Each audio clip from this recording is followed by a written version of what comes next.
It's all satanic. It does look kind of satanic over here, but it's Christmas. It's Christmas. Santa behind me. We are broadcasting. Hello, everyone. From the industrial wastelands of Michigan to the fruited plains of Iowa, this is the American Greed Factory. Why relate to his cheer perversity?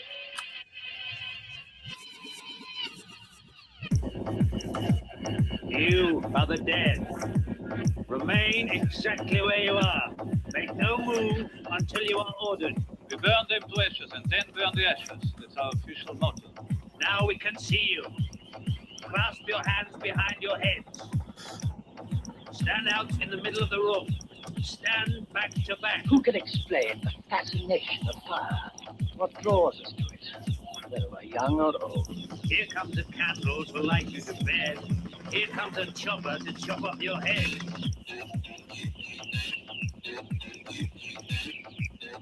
And welcome to the American Greed Factory podcast. This is Nathan. This is Conlon. And tonight we got some exciting stuff to talk about. Fun entertainment and always news. And who knows what else. Maybe we'll talk about sports. Sports ball. We probably won't, but it's always there. I have some new mood lighting over here. Tried to set the Christmas spirit, but like you said, it looks satanic, or it looks like I'm on the control room of a Klingon warship. It kind of has there's a lot of redness here. Yeah. But you know, what the hell. And a demonic infinity creature in the background. Yeah, there's things moving, shit happening. There's old-fashioned light bulbs. Just a head. A head with some nice sunglasses on. These are details, things you can pick out and interpret. What does it mean? What does it mean? It's what you think it means. Yeah. It is always what it is. But anyway, welcome to our high energy podcast. Holiday high energy. Yeah, we're getting close. Christmas is going to be here before we know it. I'm going to be there before we know it. Be in Iowa. You gonna be at the cabins? Yeah. Oh, okay, good. I just got the one day off, but so whatever that means. Okay. Well, I'll probably bring a couple microphones and some stuff. And we can record. Or not. We can do this anytime. Find that like we can't like steal ourselves away from the family to talk to each other again. Yeah. Face to face. Breathing the same air. Oh my god. We're gonna high five and become the podcast equivalent of Voltron. Yeah. This is the greatness everyone's made. Oh, this is when it all happens. Separate we are weak, but together we are strong. Yeah. Magic's gonna happen in Webster City, Iowa. Neil Blomkamp will maybe make a good movie again. Oh, there's hope. We can always hope. I don't know, I never saw Chappie, did you? No. I didn't hear great things, so I just kind of assumed like, oh, I guess he just made another visually interesting but terrible story. Yeah. Another amazing looking gritty story. Speaking of amazing looking gritty stories, Star Wars is getting closer. Before we know it. I think I've seen that plastered on every possible marketing Yeah. you could imagine. Yeah, they probably have. They probably spend as much money marketing that movie than they have actually to make that movie. Someone said it was like $200 million to make it. Yeah. That doesn't seem outrageous. I mean, it does, but like for that kind of movie, like that's for how much money it's going to make. That seems like you're throwing all the money you can at something. Yeah, well, considering none of the actors are well known, so. Yeah, that's true. Yeah, they probably saved about $40 million in actors. Acting fee. I mean, I don't know what Harrison Ford's making, but I don't know if his role is much more than a cameo. Yeah. I mean, I don't know, but I haven't read the leaked script, so. But as far as I know, it's like a lot of that movie is actually a lot of practical effects. So it's not as much CGI as you think it is. It's not 100.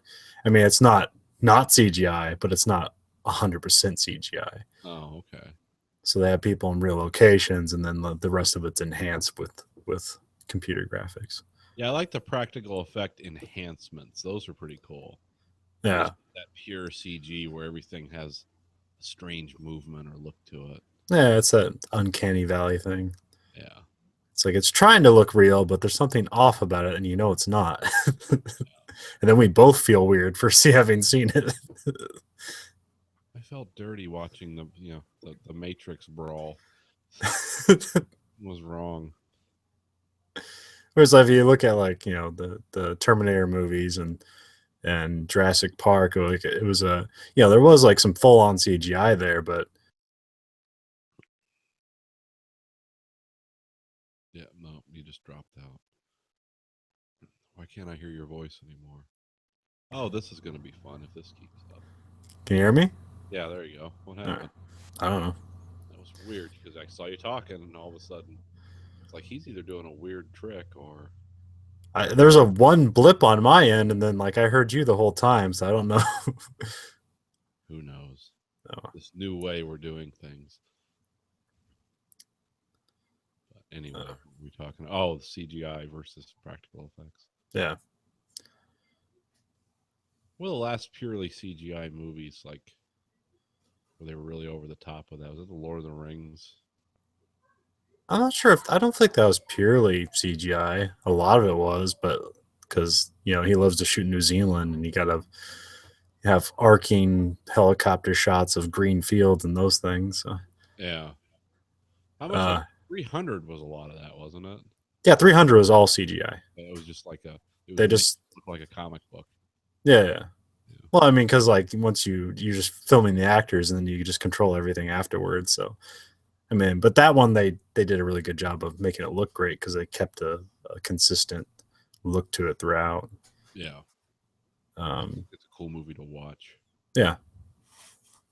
Unlike whatever that piece of shit that's going to come out like next year, like Gods, or I can't remember what, something with Gods in it, and it's like it's Gerard Butler as like Anubis, and is that where he gets his power stolen? And yeah, oh yeah, that looked. Oh my god, that looks such like a shitty movie, and it has a great director too.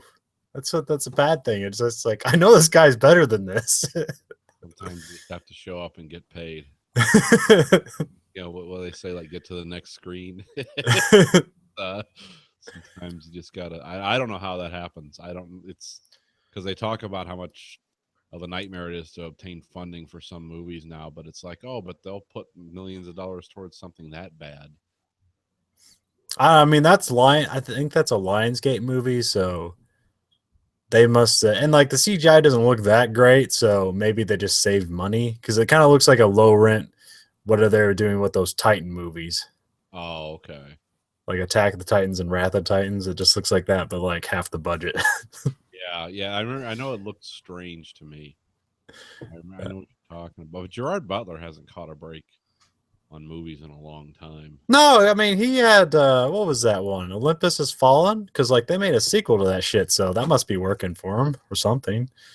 Maybe it is. I don't remember anything good that he did, like the Upright Citizen or whatever, where he was the. Oh yeah. What is that? It's something Citizen. I don't think it's Upright. So, yeah. Law-abiding citizen. That's it. Yeah, that was it. I remember that one. I remember 300, and then I just remember a lot of weird movies. Yeah, that's kind of about it. Yeah, because I remember Remember ever seen the Jimmy Kimmel, where he makes the people come on his show read the shitty things people tweet about him? Yeah, it's like Gerard Butler needs to fire his agent, and he had him read it. He was kind of like, yeah, you might be right. I don't know. He's kind of that B tier action movie star.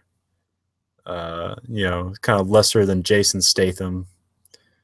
because like Jason Statham gets away with it because he's in like, here's a good movie that Jason Statham is, and here's 5 shitty movies that Jason Statham's in like every year. It's like does this guy not stop working? He's like, it's like him and Nicolas Cage. Sure. No, I don't know. What's that? I said he maybe has 12 kids or something. I don't know. I mean, some people are just working actors. I mean, Samuel L. Jackson is in everything, so. Today, Now you dropped out. there we go. There, now we've both dropped out. Am I back now? You don't have video when you talk. I don't. No, it just goes to a blank screen. That's really weird. This has never happened before. Okay, now it's like the video is trying to catch up with you. Okay, I won't move. Hold perfectly still. Oh no! Okay. I'm doing this. All right, the video's slowly catching up with you. Okay, that's strange. Do I have? Yeah, I've got strong signal here. Oh, Can you hear me? Yeah. Anyway, speaking of Samuel Jackson, I saw The Kingsman today. oh yeah. Yeah, that was a lot grittier movie than I thought it would be. Oh yeah. It's a pretty gory. It's a pretty gory movie in a lot of ways. Oh yeah.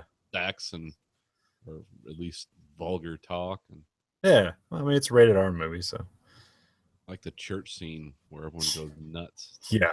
Shit. Yep. Really cool fighting scene. Yep. It was a really awesome scene. Wonder how long it took to film that. I don't know, that's probably like one of those like, let's take a whole week to film this action scene.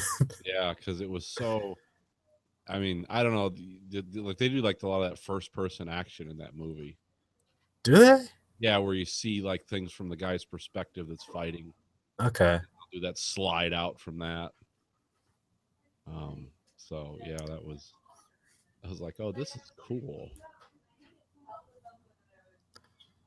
And somehow they're doing a sequel, so I don't know how that will work. Oh, they made a bunch of money overseas. They make $500 million.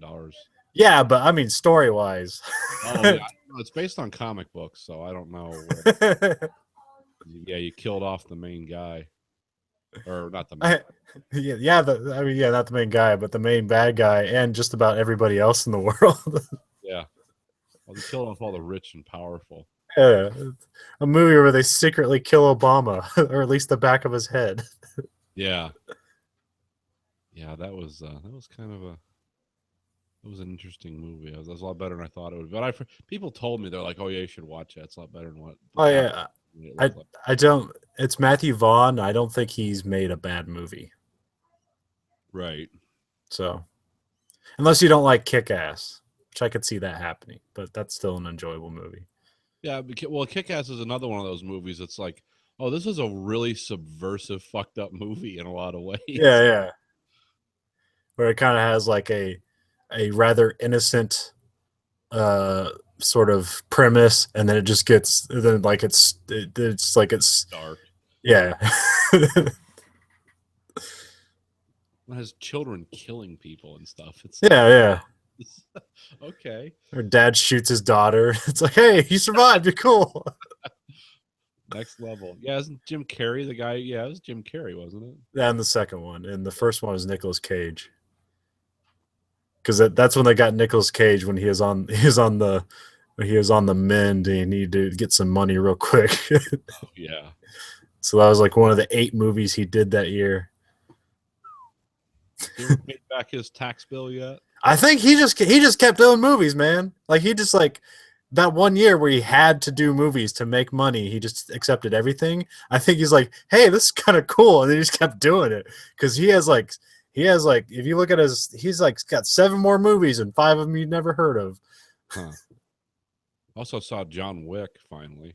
Oh yeah. You're seeing all the cool action movies. Well, they all came out. That's all my on demand now. So. Okay. And plus, I had to have something going in the background today. Today was Victory Shower Day. I get woke up at 4:30 in the morning. Stacy's trying to go to work. There's only cold water coming out. I was like, that's fucking bullshit. It's not. And I'd be like, God damn, there's nothing but cold. She had to take an ice cold shower while I was waiting for parts places done. Thank God they had the parts, because all the guys in the store were like, well, a Price Fister, you don't have to buy the parts. It's lifetime free replacement. I said, yeah, I get you, but unless they're going to helicopter it over to my house today, I got one shower in the house everyone uses. I got to buy this part. Oh, okay. Like the guy was just trying to be helpful and talk me out of it. It's like, yeah, if I had 4 other bathrooms, in my mansion that we could use, this is it right here. So, but it was an easy fix once I got the part. So that's always good. Yeah. Because Fisters, you don't have to buy special $150 sleeve extraction tools. You just use a screwdriver and all the guts come out. Huh. Well, what happened is years and years ago, the government passed some law. The government. They passed some law because they didn't want people flaying their skin off when somebody flushed the toilet. So what there is there's like, I don't know if you'd call it a proportioning valve or a diverter. But anyway, you got your hot and your cold feed coming in, and there's a diaphragm in there and a copper thing that it rides on. So it always keeps the same, whatever you've got the thing set on, it will always work to maintain that balance of hot and cold. Yeah. So that means like if somebody flushes the toilet, turns the sink on, it doesn't just shut all the cold off and then you just get nothing but hot water. Because with the water heaters you have nowadays, it would literally blow your face off. Like sometimes I can't believe how hot my water is. I know you can turn it down, but it always seems to creep back up somehow. It's like, oh, okay, this is warm. Then I'm like a month later, you're like, ah. So I don't know what's going on with the water heater, and I'm not going to question it because I just so. But yeah, that's an expensive question that I'm going to ignore. Because I just paid thousands of dollars to have that done not too long ago. Just gonna go with it. But yeah. Anyway, so what happened was this valve, the rubber diaphragm, it finally wore out or whatever. So it just slammed it over to one side. And thank God it was the cold side, because if it had all been hot, that could have been a nasty surprise.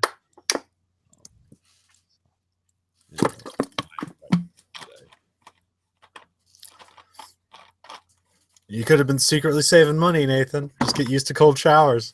Yeah. Oh yeah. That's yeah, that would work. Supposed to help depression and weight loss. Yeah, it seems like anything helps that makes you more miserable. It's like, yeah, food that tastes terrible that nobody wants to eat helps with weight loss.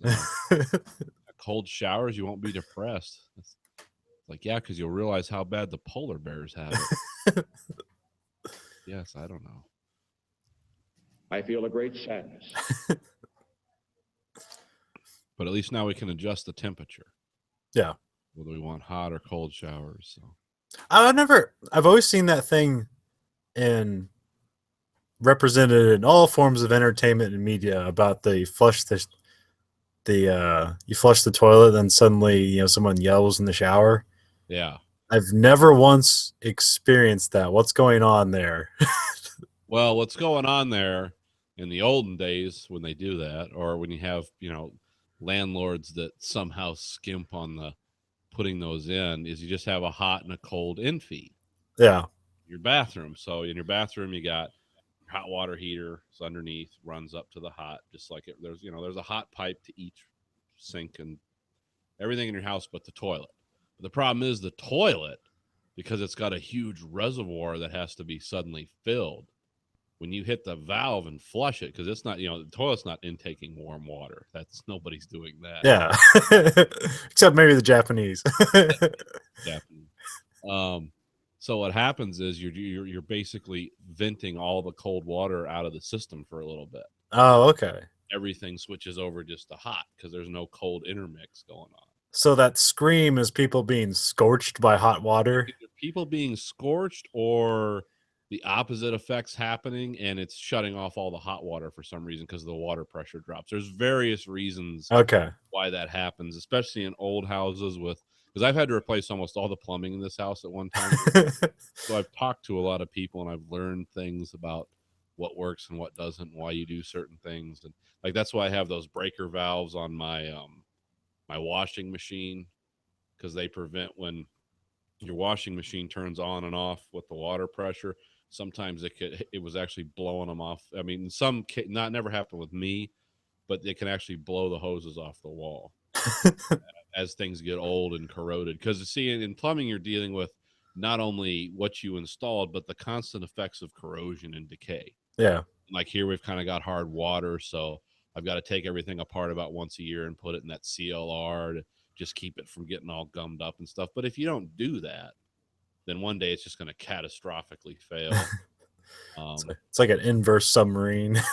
Yeah. It's so there's a lot of things going on with plumbing, and like I said, the plumbing. Most of my plumbing now is sweated copper pipe. I actually learned how to do that really well because I don't like the PVC. It gets I like when I redid my bathroom, everything was put in with PCBV, and it's like, oh yeah, we're gonna nail some boards up here, and these pipes are gonna just bend a little bit like this, and it's like, no, let's not bend the plastic pipe in my wall. So I can wake up some nights like, why is it raining in my bedroom? The walls just full of water. No, we're not gonna do that. So I put like copper. There's still some PVC in there because it's like, how am I going to get a torch in there and not set the house on fire? So things where it's not completely open. Yeah, but there's a lot of weird things that can happen with older plumbing. The new systems are they're okay. They're pretty good. Read a book, go to YouTube, you'll figure out what's going on. None of it's rocket science unless you're like, don't try to put in your own engineered septic field. Leave that to the angry alcoholics with excavators and 3 ex-wives. They'll come hook you up with that. But yeah, I mean, it works even when the power's out, so it must not be that complicated. Yeah, just water pressure, man. Just a gravity-fed shit system. The pool of bacteria and feces in your front yard waiting to erupt. Title of the show. Which one? Gravity-fed shit system. Yeah, gravity-fed shit system. I wasn't sure if it was that or bacteria-fed feces pile. Or I don't know. And here I was waiting to fit in the phrase "an aviary meant for a psychopath." An aviary meant for a psychopath. Speaking of, have you seen any of the Mike Tyson mysteries yet? I've seen some episodes. Oh, those are so good. I love Norm Macdonald as just the duck that Pigeon. swears. Oh, the pigeon. Yeah, I can't even remember. I was like half asleep when I saw it once, and I just never like worked myself up to actually watch the show. And then like I was half asleep, and I was like, "Is that Norm Macdonald as a bird, like swearing constantly?" Yes, it is. as basically Mike Tyson's version of Scooby-Doo occurs on screen. Exactly what it is. It's a good show. Yeah.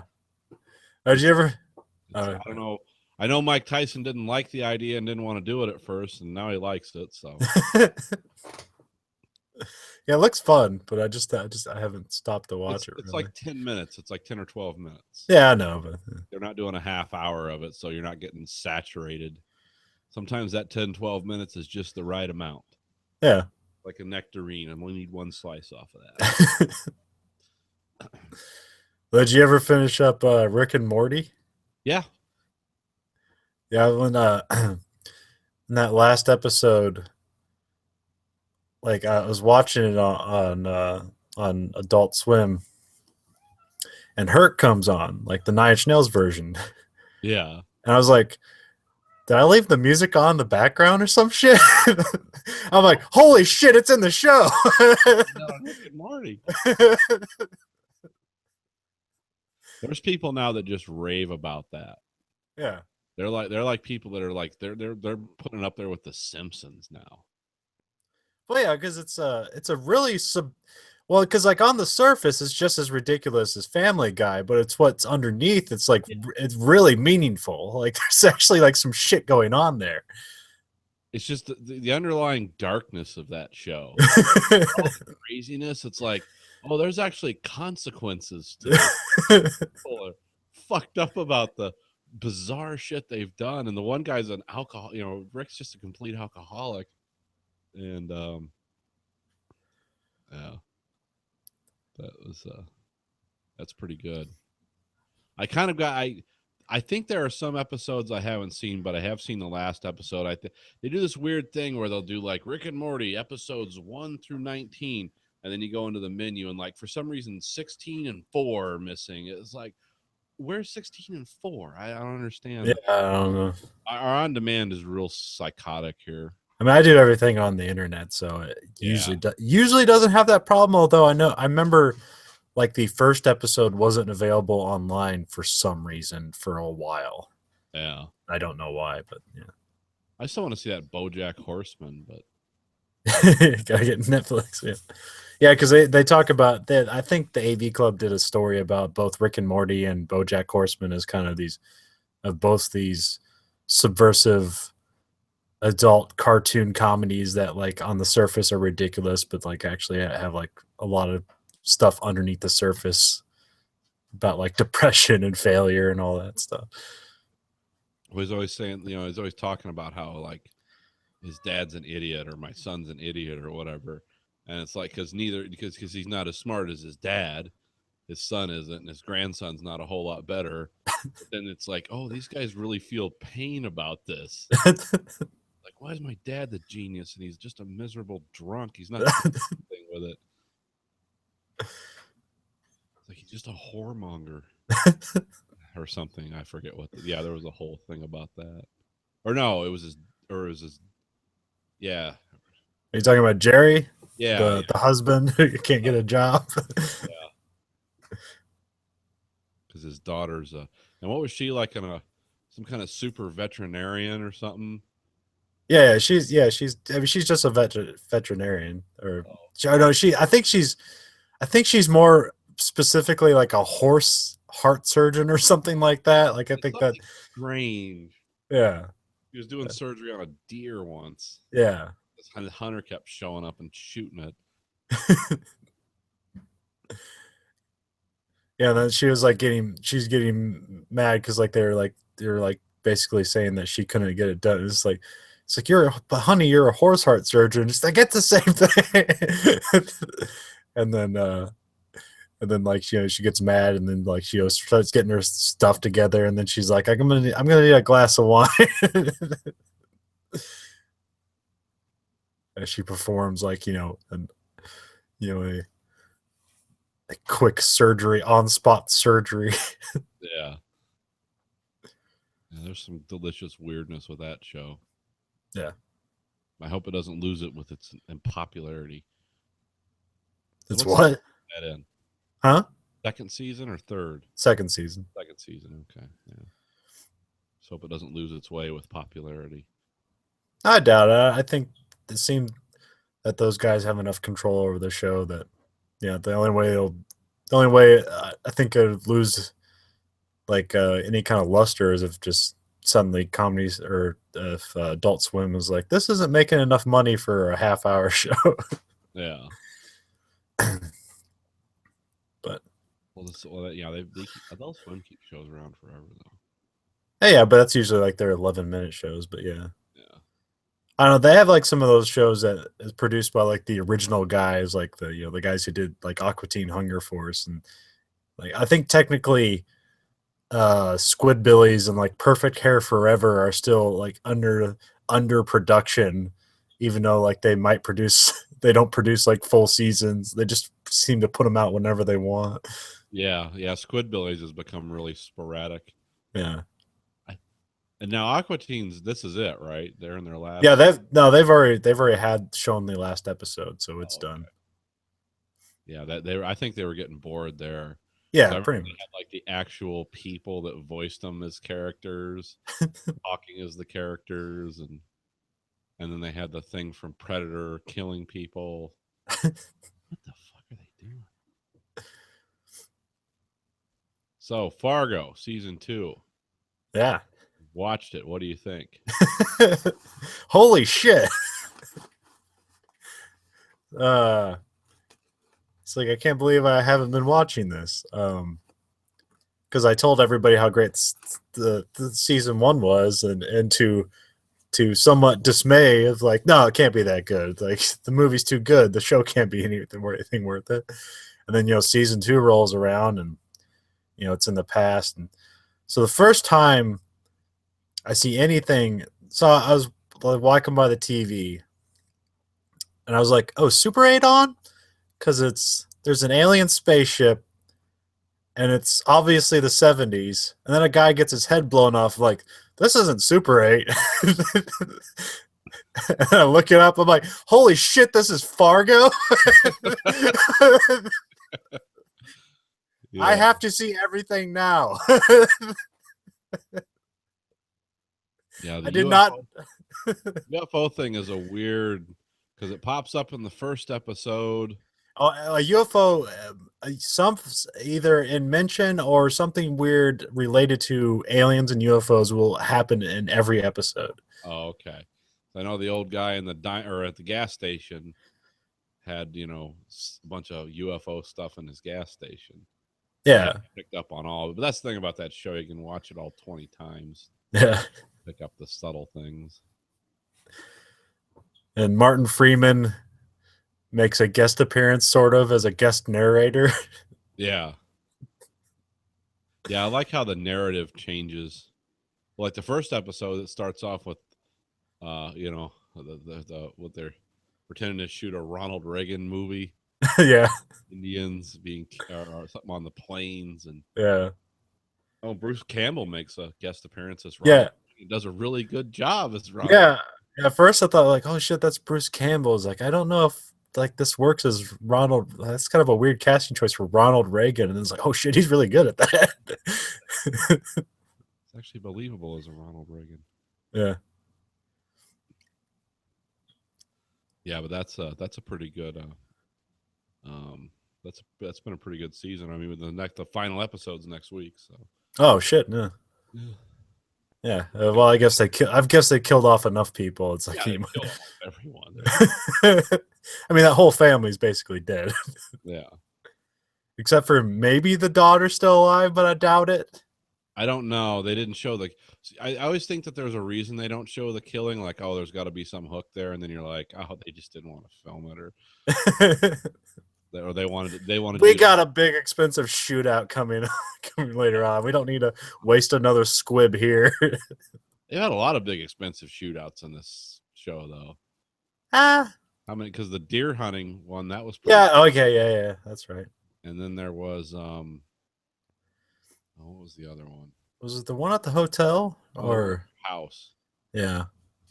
Because the Kansas City people assault their house once. So it's, I mean, spoilers, people. Oh yeah, I guess I'm start off with the aliens. That's a pretty big spoiler because that's kind of the thing no one's talking about. I think intentionally because I think once people see that, they'll be like, "What the fuck's going on?" Because that's sort of like the first season. Like Billy Bob Thornton was kind of this force of nature. It was basically Satan walking the earth.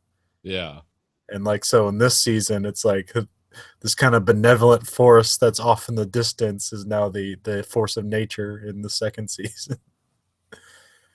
Yeah, and doesn't Hansi, like, he talks to the sky a few times, doesn't he? I don't know. Remember what he says, or he seems to be staring at the sky, and like a lot of time passes. Yeah, sort of acknowledge that. It's like, what the fuck's this guy doing? But he's so deeply nuts, though. You don't know what's going on. Just decides to turn against everyone. Yeah. There's no real reason given. They even narrate the confusion as we don't know why he did this. Yeah, can only speculate. Nobody knows why. And then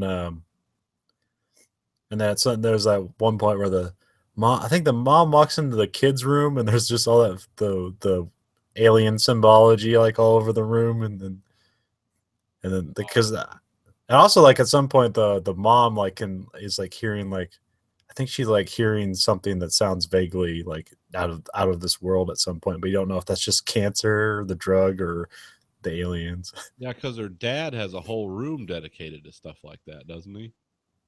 Oh, I can't remember. Go to his house. Oh, was that his room with all the stuff in? Danson's room. Oh, okay. His wife's dead, so he's just got all the time in the world. Get into weird shit. I did like that. or it was interesting how like everybody's like a veteran of some sort. Like Yeah. everybody's been touched by Vietnam or World War II or something. Right. So everyone in this interaction is like, some sort of veteran. Veteran of something, yeah. Yeah, because Hansi was a tunnel rat, right? Yeah, because he was like talking to that one guy who's like in the army, but it doesn't seem like it. Because he's like, yeah, they used to call me Mad Dog Mike or something like that. I can't remember. Yeah. And then like Hansi goes off on talking about how he's like, yeah, they said send in the Indian. Who's gonna care if he dies? Yeah. Well, that guy doesn't. I don't know who that actor is, but they found the perfect actor. It's like, we want you to convey stillness and anger at the same time, and don't talk or even move. Move a whole lot. If you notice, people move around him and kind of talk like. And I really like was it Mike? I can't remember his last name. Milligan, Yeah, Mike Milligan. guy from Kansas City. Yeah. I like his observations on everything. It's like, no, you're not nice. But it's why you're not nice. You're so polite about it.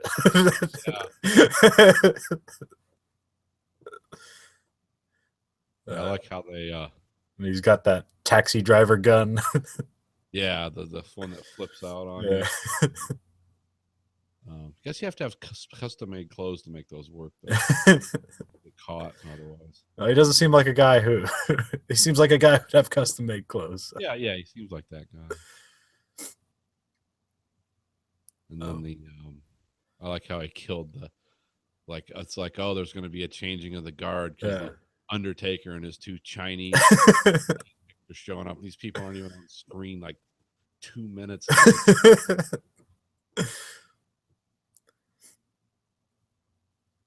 And then they had the twin brothers that didn't speak. Yeah. One of them got killed. And then, but yeah, I mean, there's so much delicious weirdness in that show, little subtle things. Yeah.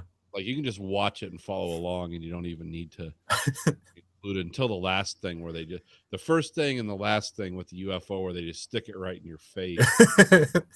Fuck. And then the wife like, come on, it's just a UFO.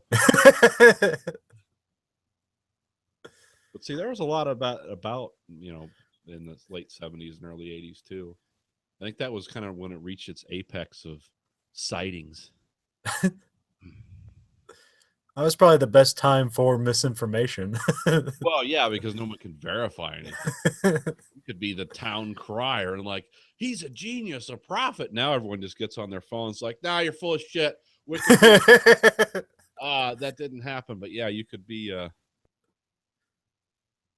you could be a genius. I don't know. There's a couple new conspiracy podcasts I picked up though that just when you think like you've heard it all and it's not interesting anymore, then you have guys that like there's a whole new crop of 9/11 stuff that's come out. And of course none of it's like convincing me still.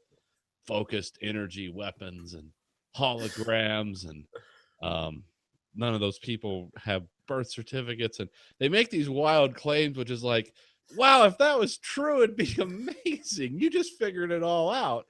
But of course it isn't. So, but there's a cartoon that pops up on Facebook every once in a while where it's a girl that goes, I wish I could talk to horses. And then she's running around having a smile. Then the horse kind of like bows its head down and says, Jessica, jet fuel doesn't melt steel beers. And then she's just immediately sad.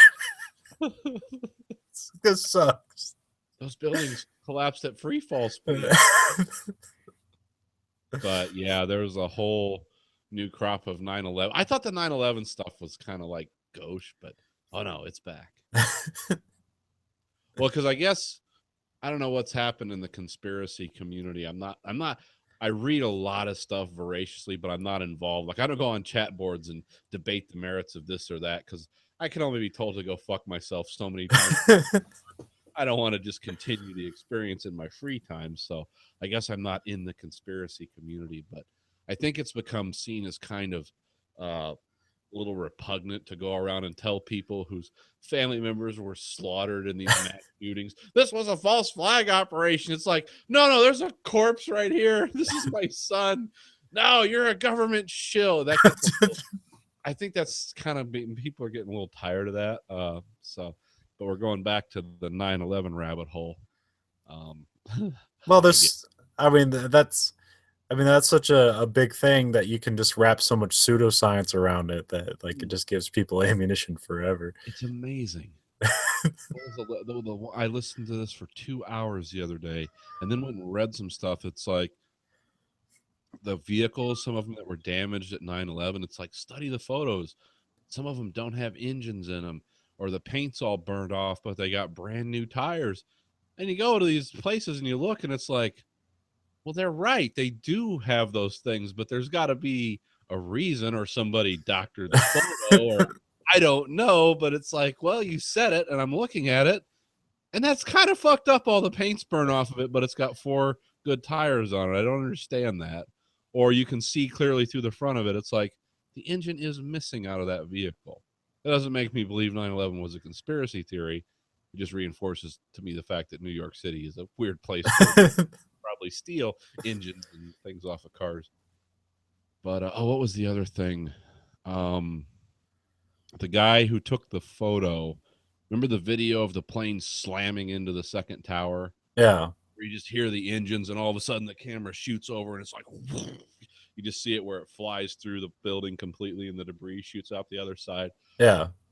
He's an expert in Photoshop, and I guess his thing that he does is he teaches a class in the New York City Film School about how to insert planes into movies.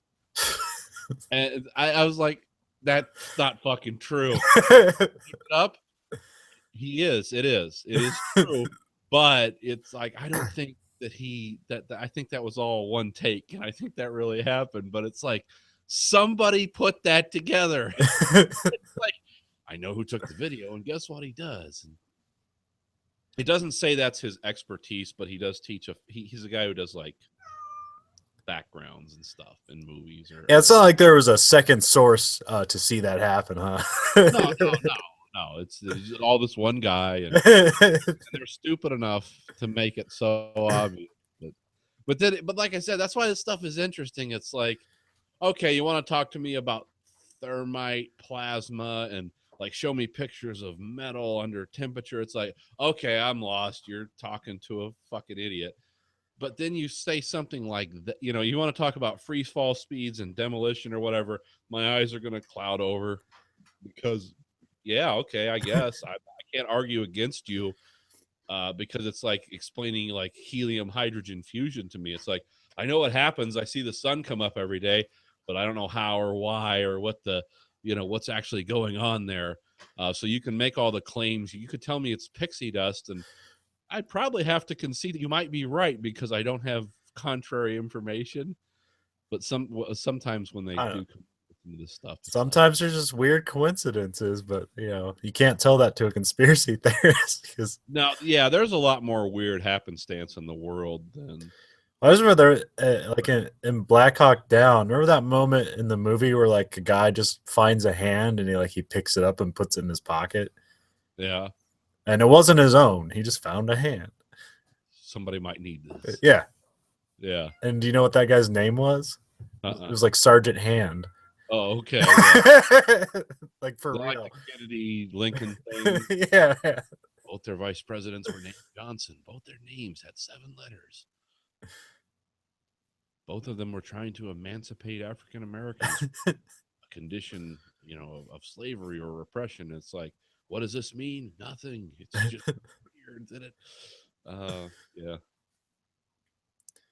But I guess what's attractive to me about that, or why we'll actually waste, like, oh well, here goes 3 hours of my life I'm never going to get back.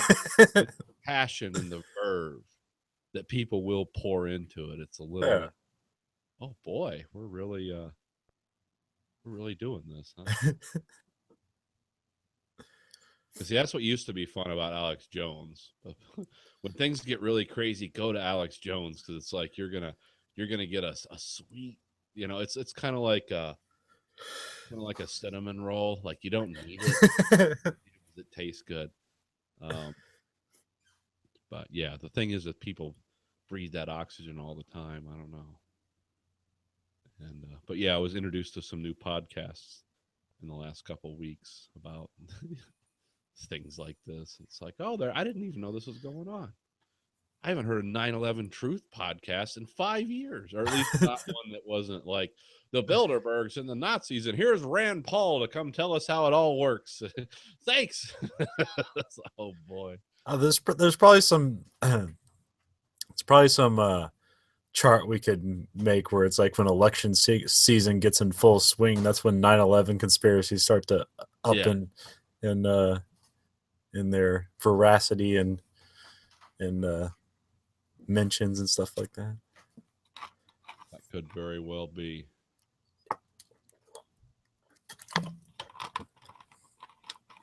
Because they'll probably be like, oh, the government starts to put on their parade, the illusion of choice for the masses. People are going to go out and cast their empty ballot. I feel a great sadness.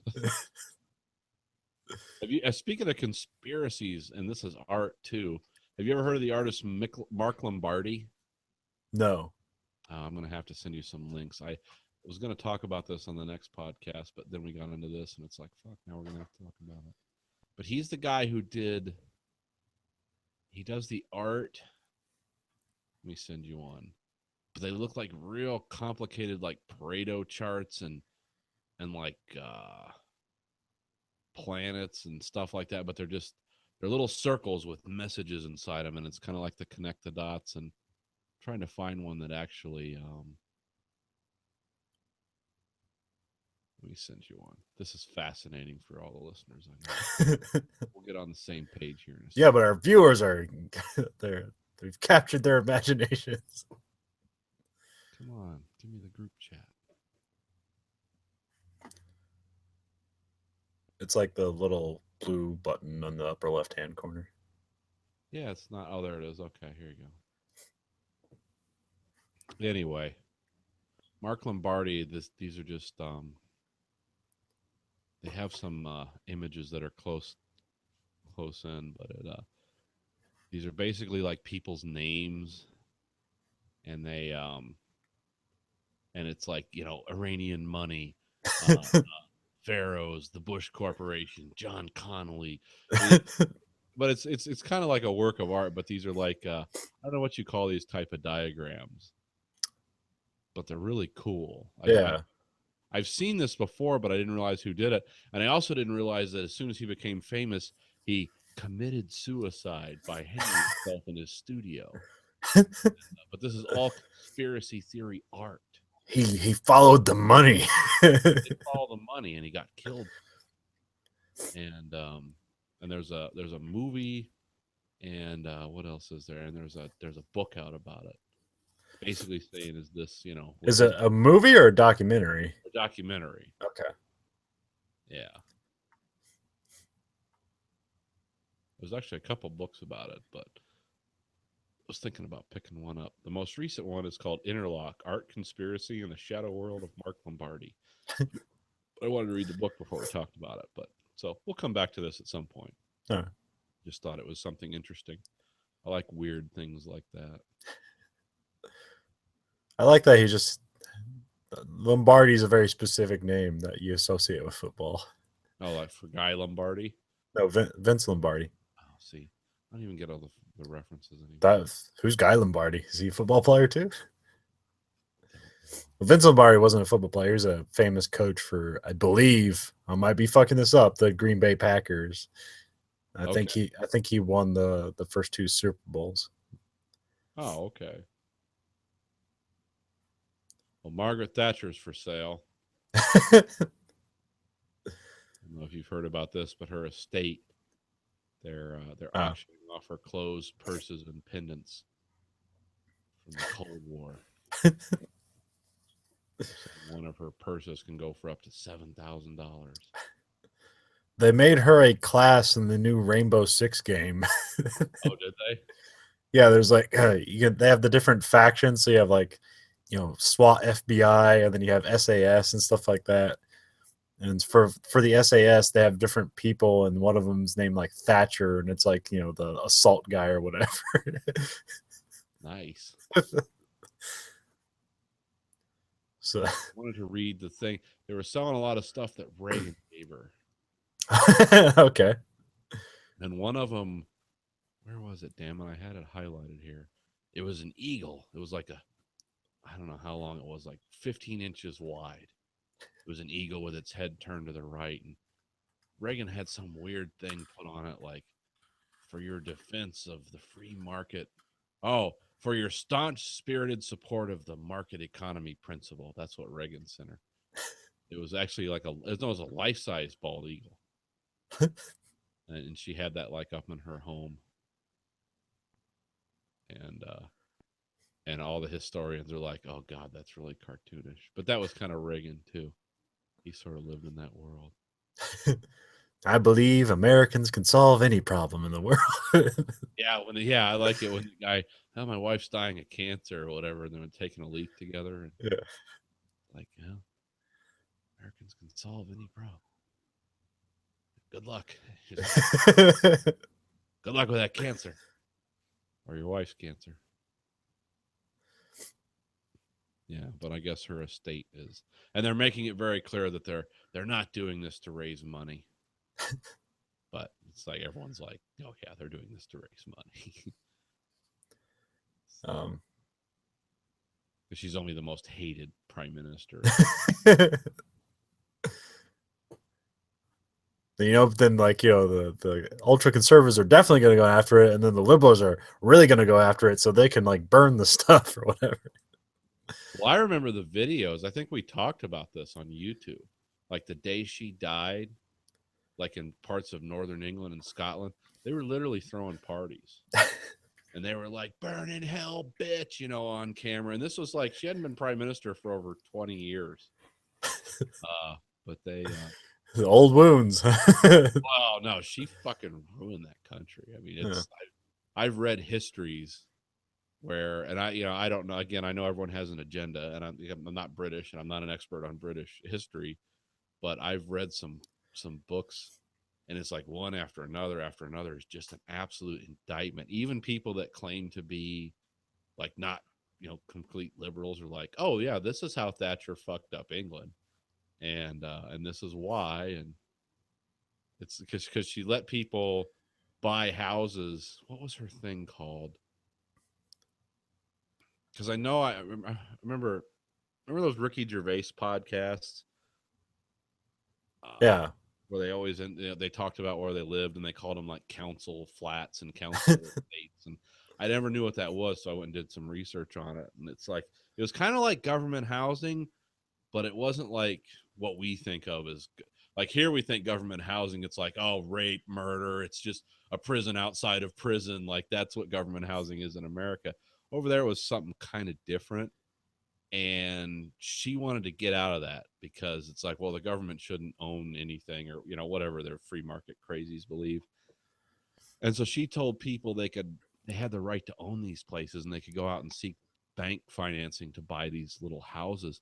But then she raised the interest rates to like 15%. So everyone defaulted on their mortgages, I guess. I don't know what they'd call them. But yes, it created this huge housing crisis that still exists in that country today, as far as from what I've heard. So it's like, yeah, that's going to be an interesting auction, I guess, kind of an empty auction. But they say a lot of it will sell. So, and I'd buy Thatcher stuff just because I like the Cold War. If I could buy it for like not $7,000, but well, I have an interesting auction that happened for the internet. Okay. Here's a story. So here's a story that's weird and true that's mixed with a story that's false and the internet really wanted it to be true. Oh, the hope. Okay. So the real thing that happened is that the Wu-Tang Clan made a new album. Okay. and the stipulation is that only one person could buy it. They are selling it for like $2.3 million or something like that. So the guy who buys it is Martin Shkreli, who you might know from the guy who Scumbag pharmaceutical guy. Yeah, yep, that's him. That piece of shit. All right. So now he's a single person that owns this album, and he can like do the like. I don't know how the contract is, but I think he can like release it to the world for free if he wants, or he can just keep it to himself. And so he's going to keep it to himself and have parties, and then like invite celebrities over so he can like smooth with like celebrities and shit. Because people are gonna want to hang out with him. Yep. I'll go over that scumbag's house. I really want to listen to this new Wu-Tang album. God damn it. This is like it's like Pink Floyd coming out with a new album. And then at some point Twitter released a story that we have the contract he signed, and it said so it had like some of the terminology from like news stories that talked about the contract. It said, but it has stipulation that at any point the Wu-Tang Clan or Bill Murray have the ability to steal the album back for over a period of the next 80 years. They can steal the album back from him at any time. Bill Murray? Yeah, or the Wu-Tang Clan. All right. It was like that kind of specific lie that made it seem real. It's like, yeah, I think that's some Wu-Tang Clan would put in a fucking contract, is them or Bill Murray could steal this album back. And I could see Bill Murray going along with that. Yeah. Because I'm a weirdo. But none of this was true then? No, apparently not. Okay. It was one of those one source stories. I love those. So, through the advent of social media and everybody wanting it to be true. My favorite is always the fake deaths. Like when they'll come on and say, because the guy, James Maynard, the lead singer of Tool, Yeah. he's been fake death. Like, I think it happens like 5 times a year. Lead singer of Tool dies. Like, oh, no. And then you go check it out. It's like nobody else is reporting it. It's like, oh, you fucking dicks. We did have a real singer death. Yeah, Scott Wayne died. Yeah. Yeah. What did they say? They have said that. Have they said why? I don't think so. I think everyone just assumes drugs because he's constantly had drug problems for. Yeah, he likes the heroin. I know that. But I actually don't know. Well, I also heard that there's some kind of congenital defect in his heart, because his brother died at a real young age and he wasn't a druggie at all. Oh, okay. So if you got one of those hearts that just explodes, that could be. But I'd be willing to, I'd be willing to bet that it's not anecdotal that drugs are bad for you. Probably had something to do with it. I think the last thing I read was that the family doesn't really want to get into how he died right now, and they have the right to basically withhold that from you. So yeah, everyone's like, "Did he die of drugs?" Yeah, that kind of sucked. Can't believe how many of those great bands, you just don't. So I remember though, for years, like Soundgarden's get back together. New album, Soundgarden's getting back together. Oh, I mean, they get together. I think they stand in the same room, but nothing seems to happen anymore. I don't know. I'm listening to that WTF interview he did. Kind of seems like Soundgarden, like not necessarily that they hate each other, but they were around and working together for a lot longer than you think. Oh yeah, they were around 10 years before like the grunge music. Yeah, I mean they were like a garage band in the 70s or something, like late 70s or some shit like that. They've been around a long time. So like by the time they hit, they basically had been a band together for like 15 years. Right. And that's what like Soundgarden was so great. They did like 3 good albums and they just disappeared. It's like, no, that's like they didn't want to spend the rest of their lives together. Yeah. They decided they'd had enough. And like in the like I'm pretty sure like they whatever thing kind of drove them apart. I bet when they get back together, they just realize like, yep, it's starting to be bad times again. Like, why don't we leave? Like, good idea. This Like, sucks already, and I've only been here 3 hours. it's like this amicable hatred where it's like, yep, we understand. We're like, it doesn't get voracious or anything, or nothing gets broken or turned upside down. It's like, okay, we're good. It's Well, I know like that towards the end, they wouldn't even go to concerts together. Fly in separate. Okay, this is our set list. Great. See you yeah, out there. They did their performance, and then everyone went their separate ways as soon as the show was over. yeah. I could totally see that, because how many times can you do the same shit over and over again? Yeah. Same people. Yeah, I mean, they had such a great last album. And then like Chris Cornell went out and did his solo career, and it was stupid. It's like, It was weird. it was like, what did he bring to the table exactly? It's like, I thought he wrote songs and things. Like, all these songs are written like they're shit. When he's doing weird stuff like Michael Jackson covers. Yeah. How many people still chugging along are Pearl Jam? Well, Smashing Pumpkins got back together. I think they're still around. Oh, I didn't think that was the original people. Yeah, Conspiracy theories, that guy's completely like, he's totally bought in. I wouldn't surprise me. I mean, he's been on was it Joe Rogan or Alex Jones or both of them? Alex Rogan, Joe Jones, Joe Jones. Just talking about all this. I don't know what the specific stuff he believes in, but it's all like the media and the hype, and it's like you hear all the words. Yeah. It's like, oh, okay, so you're just like a general. So what's your thing here? You're just an anti-establishment guy. What are you against? Everything. Did you see how much I got fucked over by the recording studios? Yeah. What was it? I was surprised about is like Bush is still around. Like, I thought they broke up like after that second album sucked. It's like, nope, they've had like 3 more since then. Oh, So- I didn't even know that. yeah, because they had like a Why, huh? yeah, because they had like a new hit recently, like in the last year or so. And I didn't like it, but I was like, huh, they're still around. That's weird. Alice in Chains was trying it with a new lead singer, right? Yeah. Everyone was like, oh, he sounds just like Lynn Staley. It's like, oh, yeah, does he write songs like him? Oh, that's Yeah, but like nobody writes song well. Like, have you turned on a radio like the past 5 years? Well, Nobody can write a fucking song. It's satellite radio, and it's always like this, like the sound of the 70s or lithium or Yeah. I'm not listening to anything. I don't think I've listened to contemporary music unless it's something my wife plays. Well, I gave you that whole list of retro 80s music that's made in the last 5 years. Yeah. Well, I mean, all the stuff in your script. Yeah. Yeah. Well, that stuff's cool. The Kavinsky stuff is really good. Yeah. It's like, I'm going to get me an old Yamaha keyboard and I'm going to recreate Miami Vice.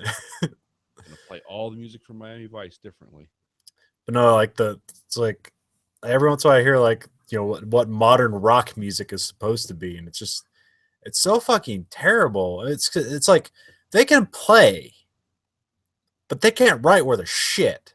And like they have singers who can sing, but they still can't write worth a shit. And what they're singing is just whiny nonsense. And it's like, I don't want to listen to these people like write their breakup song and then like sing it into a rock song, and then have like the worst like what do you call that, like the chorus or whatever. Oh man, it's just I just have the refrain over and over again. yeah, and it's not something even clever. It's just like it's something obvious. My heart, my fart. Oh no, because art. Yeah, I know what you're saying. But because I mean that's what I remember, like what I liked about 90s music is that it wasn't like the writing was great, but it was very stream of consciousness. Like what they like, the lyrics made you imagine something in your head. Yeah. So, and like it was different for everybody. So like it was weird, but it was very thought evoking. So like Black Hole Sun, like that song doesn't really necessarily mean anything, but it puts a lot of shit in your head. Oh yeah. You watch that video and you're like, holy shit. I always like the Nirvana lyrics. I wish I could eat your cancer. It's like, where the fuck does that come from? Yeah, see, there's nothing like that. It's like it's all straightforward nonsense to rock guitars. Rape me, my friend. Like, who's raping a dude? The hell's going on? I mean, everything Nirvana was. It smells like spirit. It's like, what the hell does that have to do with anything? She's lump. She's in my head. What the fuck are you talking about? That was an odd group. Yep, President of the United States of America. That was They my. did that one. There's Peaches. Now, who did the? No, that was the Crash Test Dummies that did the. Yeah. Once kid who got into an accident and couldn't, like, they're trying to shoehorn all these words and like, what is this? Yeah. I think that was their one hit though, unless they had. Yeah. That was. It's like the '90s had some of the best one-hit wonders because there are songs that are like still like thought evoking, but they're still stupid. Because like a lot of one-hit wonders, like, well, here's something kitschy and stupid, and people liked it for half a second, and then everyone realized they didn't like it. But then there's like, but like '90s, like you can see Crash Test Dummies, like you could see them making more songs, but then they just didn't catch again. Or then the weird one is Seven Mary 3, which like Cumbersome is a great song. It's like, how did they just never do anything after that? That was weird. Yeah, it disappeared. Well, they give you your first stipend and you just went out and got on Smack immediately. And I never bought their album, so I've never listened to the rest of their work. Like maybe it's just not as good. Like maybe it's just the one they had, but it's kind of just weird. There's another. What about Matthew Sweet? Remember that? No, what's that? Yeah, that was the one. It was like one of the first rock videos that had all the weird Japanese animation in the night. Huh. The stuff that's like now is like a whole subgenre in America was kind of weird back in the 90s early, and that was Girlfriend, mid-90s. Huh. And then what was the other? What was it? Cracker. They had Low. Yeah. And there were some other ones. That was the one that stands out though. Yeah, but you're right. The 90s had some of the best one-hit wonders because a lot of it was just really off-the-wall weird shit. Yeah. It was a cool thing about the 90s. It became like experimental music time. Yeah. Remember King? The Ministry. Every album was just weirder. The last one. It's like when you go from, well, you know, what was like a weird kind of goth rock band to, it's like, oh, it's the land of rape and honey. Like, oh, that's a lot of electronic sounds and noise. Then you go to Mind is a Terrible Thing to Taste. It's like, these are like power drills playing instruments and, with a lot of, you know, like drops from movies. Yeah. All kinds of drops from Metal Jacket and some other, I forget what else they had. Yeah, that was just a weird time in music. Let's find the most avant-garde stuff we can.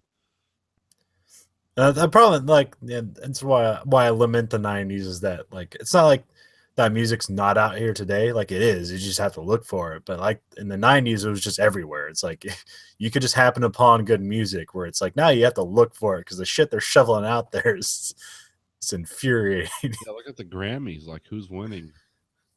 And who cares? Well, it's like I think Taylor Swift is every category almost. Yeah. Except for spoken word.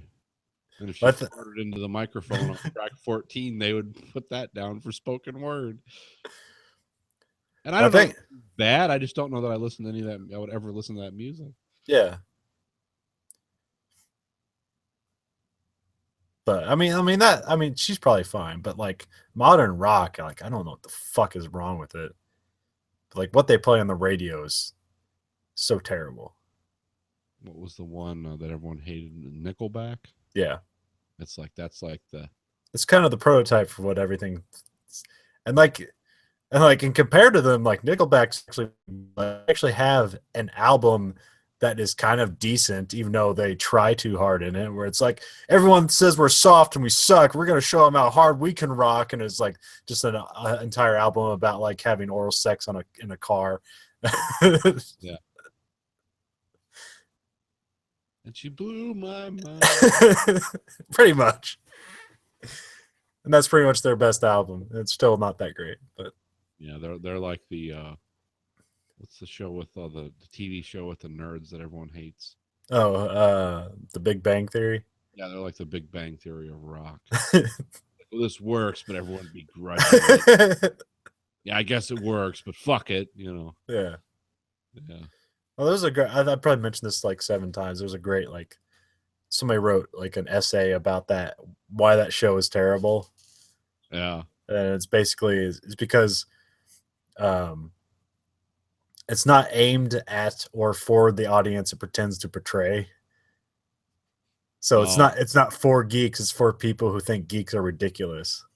Oh, okay. And so like So it's about geeks.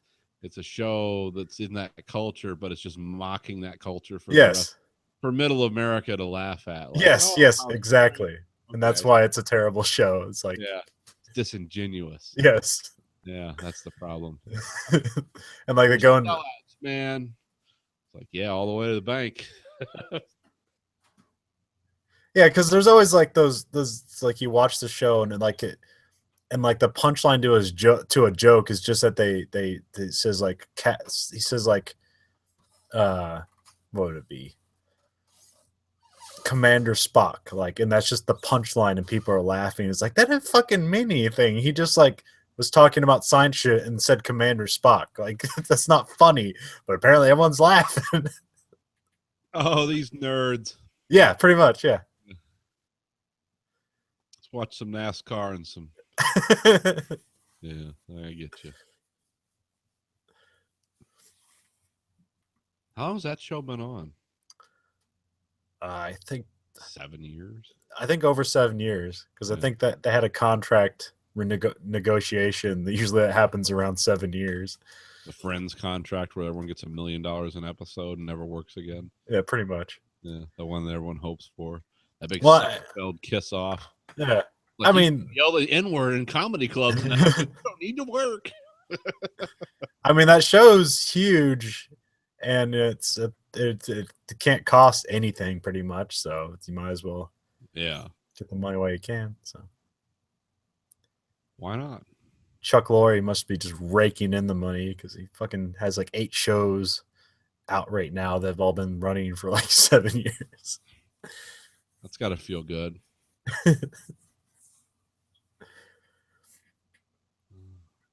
So what's coming up? I've been watching Ash versus the Evil Dead. Oh, did you catch that? Yeah. The Stars reboot. I caught the first 4. Okay. I think that's all that's out right now. Or No, was it- I think there's 7 episodes out right now. Okay. Well, I got Is that- 4. 4 in HD. I'll have to switch over and see. Sometimes for some reason, the HDs get withheld for 2 weeks. Oh, okay. Yeah, it's an interesting show. That humor, What's that? captures the humor of those movies. Oh yeah. I mean, he's smashing pots in his face. Like that's directly out of Evil Dead 2. Doll, Yeah. the evil doll that attacks him. I hate you. I guess this is it's supposed to be a direct sequel to Evil Dead, but it does have scenes from Evil Dead 2, but there's like some weird stipulation, but it's supposed to be a direct sequel from Evil Dead because Universal owns Army of Darkness, so they can't make any references to Army of Darkness. Oh, yeah, because Army of Darkness was their big get, right? Yeah. Yeah. It was a fun movie too. Yeah, but like that, nobody went to go see it. That was that weird time where censorship was really coming around, and like they had to really like cut back on that movie to get it into theaters, and then nobody saw Oh it. yeah, because I remember like the 70 the 80s were the era of unlimited violence.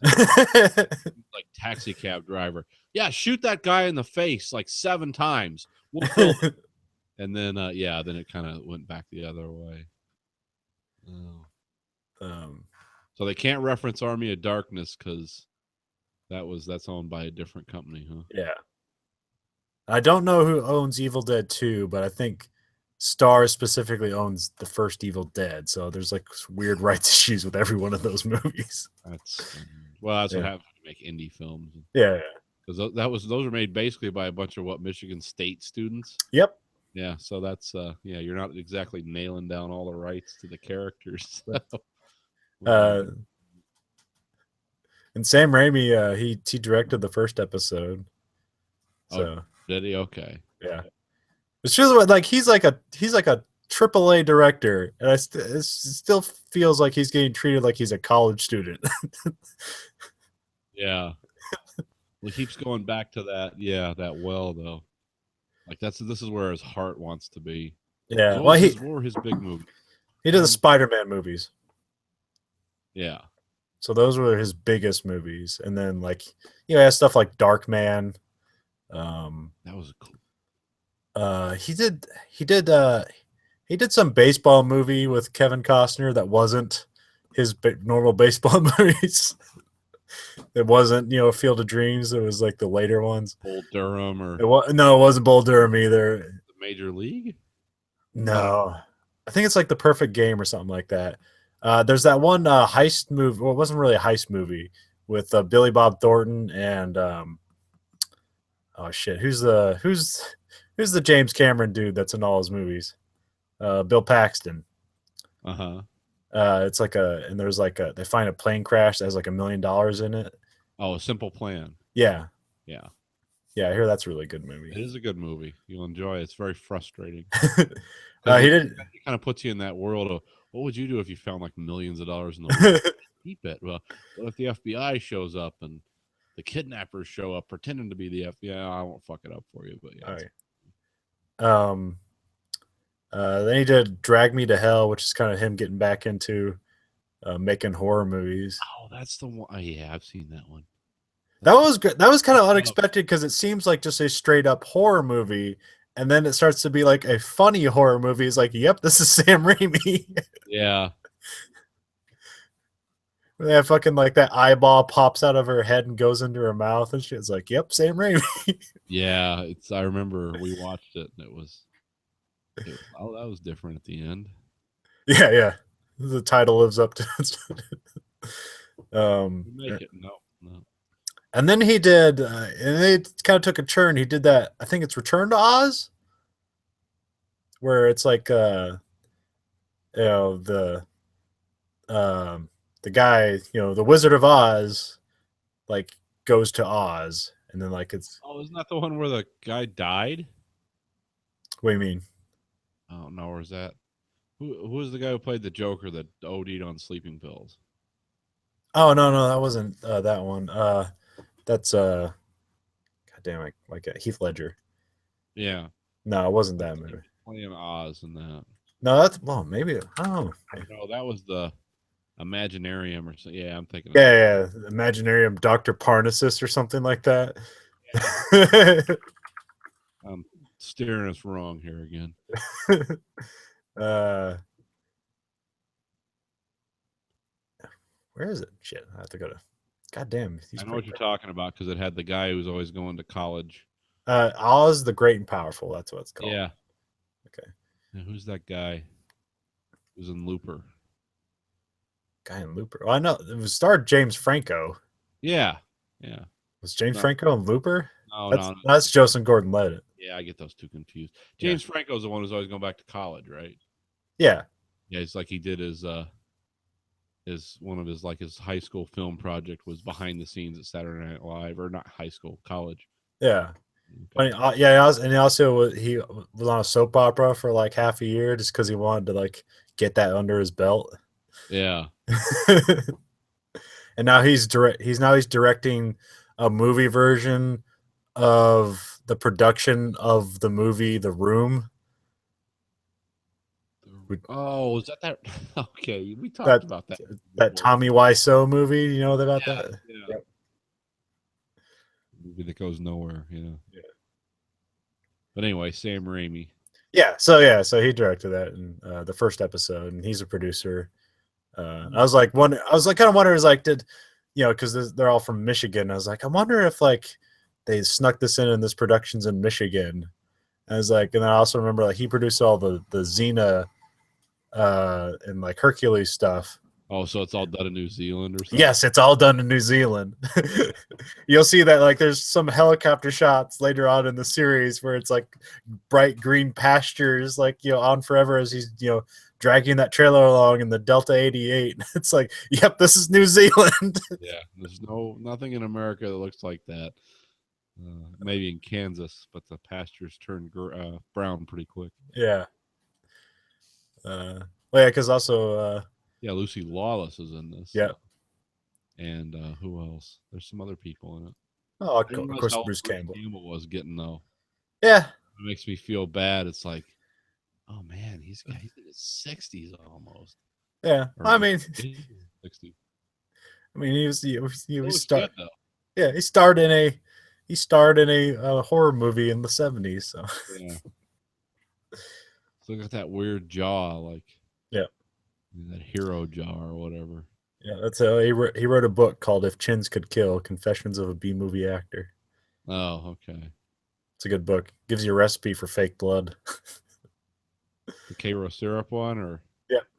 Okay, yeah. Use Cairo syrup and like coffee creamer to thin up the syrup, and then you use red dye to make it look like blood. Well, the guys on what was it? No Country for Old Men. Remember when the main character, when Llewellyn walks up on the shootout, Yeah. they were gonna do the Cairo syrup thing, and I forget they started to, or they did some other shots, and there's so many insects out in that part of Texas. Yeah. They had to buy the really expensive fake movie, and they needed gallons of the shit, like back up the semi truck, because that whole thing was sprayed in blood because it was a huge shootout. Yeah. And they said it cost so much money that they were worried. The production people got really concerned. It's like, oh, they're going to blow the budget out of the water on this movie because they couldn't pour sugar all over the desert. Because these half the guys were actors. It's like they don't want to be covered in fire ants. Guess what? It's not part of their contract. So, But yeah, well, I thought was interesting about this series is that they're only half hour. Each episode is only half hour long. yeah. I kind of just assumed it was going to be hour long episodes, but like they really like get to the story pretty quickly and get things told. Like, Moves along. yeah, because like you get all your information and the episode's over with, and it's like, was that about an hour? It's like, oh shit, that's like 22 minutes went by. It's like, man, they're really knocking the show out. So, They're doing 2 for 1. Yeah. And I like the over the top crazy violence. yeah, It's like everyone's just covered in blood constantly. yeah. I know it's from the movies, but here it's like, oh, they're just going they're going like a second even further with it. Yeah, just you get to that point where it's like, oh, that's kind of gruesome, and now it's uncomfortable. It's like in just a little moment longer. Just a little bit longer with that woman with a chainsaw stuck in her torso. They have some really great humor in it, though, because I was kind of ambivalent, because I liked Army of Darkness just for its just crazy, frenetic stuff. I have watched The Evil Dead exactly once. Evil Dead's not that good of a movie. It's like it's kind of fine for a 70s horror movie, but Evil Dead 2 is where it's at, because that's where they really make a horror comedy movie. Yeah, Evil Dead was like a lot of like, that's innovative to do that, to run through the woods with a camera. Yeah, But it's like, So if someone gets raped by a tree in that movie, like that's pretty serious. Yeah, it's kind of. But see, my go-to was the Army of Darkness. I think I've seen Evil Dead 2, but probably need to watch it again. Yeah, it's a good movie. Some bad actors, but it's a good movie. My go-to was always that was kind of my entree into that world. It's like, oh, this is fucking crazy. It's like chainsaw hand. That's amazing. I love that. Well, I mean that scene in Evil Dead 2 is like one of the greatest scenes ever made, where he fights with his hand and he has to cut it off with a chainsaw. Yeah. Because like no one's ever really done horror. Like it's like basically here's like you know, fucking a Buster Keaton movie in the middle of a horror movie. And just gallons and gallons of blood and an entire house of like deer heads and lamps laughing at him while he's going fucking crazy. It's like, this is amazing. I like the movement too. They have that creepy exorcist, you know, because like the deadites or whatever, they'll like climb on the ceiling and growl at you and shit. Like they're coming at you from weird angles.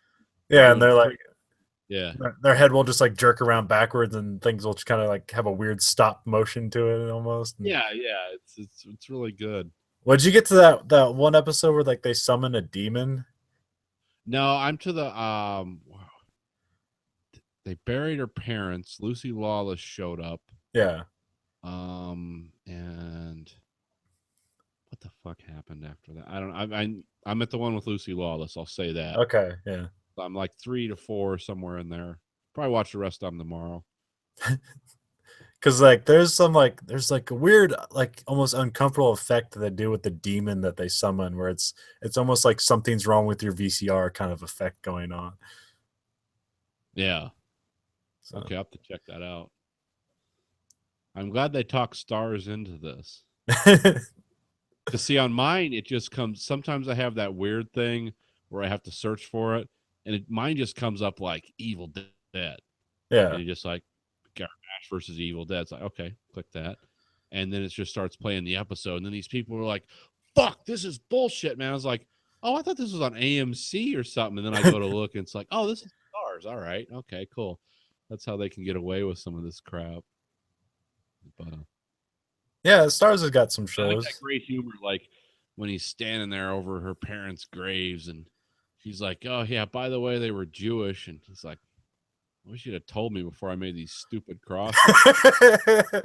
He was trying to console her. He's like, I've had to kill and bury many close family members. As a matter of fact, most of them. And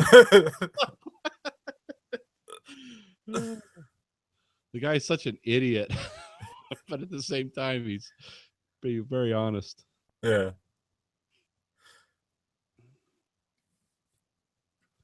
Yeah, that was kind of a surprise. I just thought it was funny, like his salvation was gonna. It's like, I gotta get to Saginaw.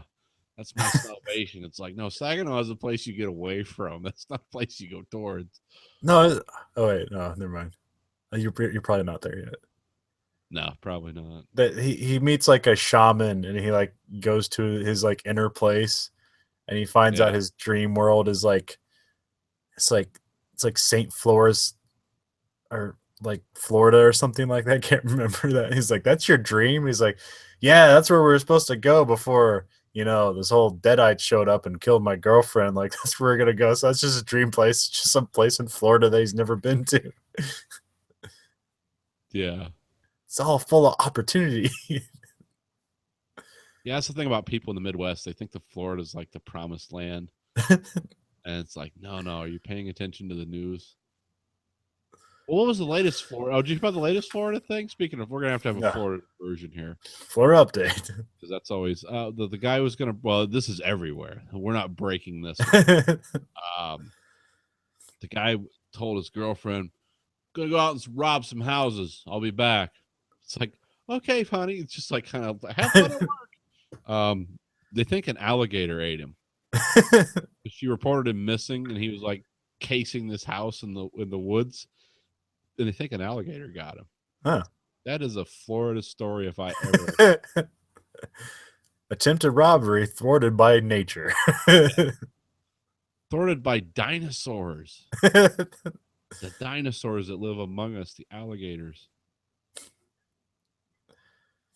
I would, if I lived in Florida, which I never will, unless like Canada gets nuked and I have to flee the radiation storm that's heading to Michigan. I cannot imagine a scenario, but if I had to live in Florida, that 44 Magnum I have would be strapped to my body at all times, because I can't tell you how many times I've talked to people. It's like, oh, the alligators are right there in your backyard. I'm like, fuck no.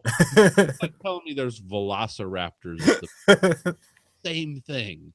It's just that one stands a little higher. It's like, no, that thing's dying. And I think it's actually in Florida. I think anything goes. It's like if you want to buy, It's nobody like it's illegal to kill alligators. Like, no, fuck it. Make a suitcase out of them. Oh, they're not an endangered species down there. They're everywhere. Yeah. But yeah, me and Grayson went to we're doing some Christmas shopping tonight, and I found out something I didn't know. Speaking of 44 Magnums and Rugers, we wanted to look in the knife section, and of course, someone was buying an AR-15. So every time I go into that store, someone's buying an AR-15. Get them while you can. I didn't know Ruger made an AR-15. Huh? I was buying a Ruger AR, and it was like $600. Huh? Buy an AR-15 for $600 and Ruger makes it? I came out and asked the guys, like, is it any good?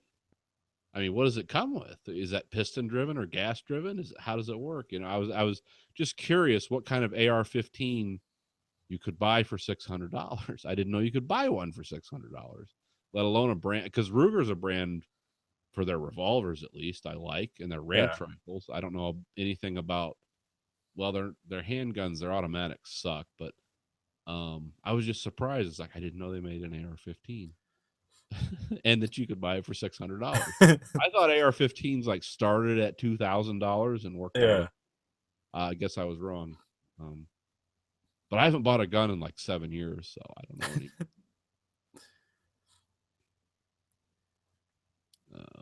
But that was funny. Yeah, get them while you can. Well, here they only come with the 10-round clips, or that's the wrong term, magazines. Here they only come with the 10-round magazines. You have to buy. You can buy the 30-rounders, but you have to buy them. There's like some state law where you can't sell them with 30-round magazines, but they have 2 sitting right there in the case. Yeah. Saw Creed. What's that about? You sent me the text. I never followed up on it. It's like the new Rocky movie, except now it's Creed's illegitimate son. I mean, like Apollo Creed from the original? Yeah. Oh, okay. Well, those who played him, Carl Weathers? Yeah. Okay. Explain this to me then. It's follows Adonis Johnson. Perfect name. They just call him Donnie most of the time, so as you should. They come up with a scenario that like before he died, he had an affair with some woman, and then like he's the result of it, and then his mom dies, and he's like in foster care for a long time, and then Apollo Creed's wife comes in and like takes him out of the home. And so you think like if you watch the trailer, it makes it look like he's this this guy who he can't control his temper, and then like Rocky comes in and saves him and teaches him how to box or something. But it's this? Yeah, as Rocky. Yeah. Oh, okay. All right. I love the first Rocky movie. Yeah, this is the first. Well, it's in the Rocky series basically, but it's the first one not written by Sylvester Stallone. We'll call this the Rocky Expanded Universe. Yeah. Okay. Because he might win an Oscar for this one. I think this, and it's like, is it that good? Yeah. Well, he's really good at it. It's a Rocky movie. It's like, right. Rags to riches, guy works hard, and then like, and then it ends similarly how Rocky 1 ends. So oh, okay. Where respect is given, but but like, he starts out like, so like, Mrs. Creed, has some money. So like he actually like is raised up fairly well after the foster care, but he still kind of has that in his crawl of like kind of I'm the unwanted spawn. Yeah. Okay. So he like goes and he boxes in Mexico. And so like, and no one teaches, and like no one will teach him how to box. So like all the gyms he goes to, cause like his mom doesn't want him to box. And so like they basically, she went around was like, yeah, he's not boxing, so he can't get any kind of traction there. So then he goes and like kind of seeks out Rocky. So he goes to Philadelphia and kind of like, and like he quits he's like some sort of like analyst or like some financial person. So he has a good job and he turns down this promotion to like go to Philadelphia and learn how to box with Rocky. Okay. Sounds interesting. Yeah, and then like so, and that at this point he's like everybody, because he starts out in L.A. and like people know who he is and his lineage, but when he goes to Philadelphia, he keeps it under wraps, so nobody knows who he is. And Rocky doesn't want to train him, but he kind of eventually convinces him that he's willing to put in the effort. So Rocky teaches him what the crane stance and what happens here. No, I mean there's like a good scene where like he takes I'll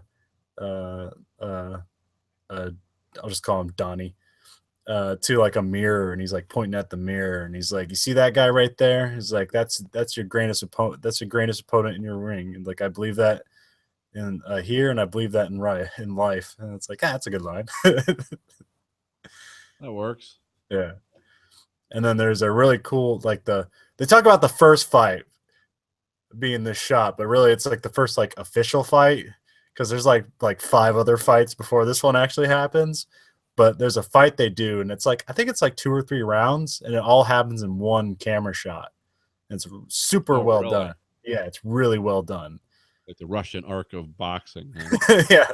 And you just you just have to imagine like filming boxing scenes are really fucking hard, because like if someone is off just a little bit and it looks fake, it's like it's not going to work. And like I think they got that in like the 10th take or something like that. But yeah, it's like, and so that's the one shot. Or outside the punch, it's like, oh well, that was fake.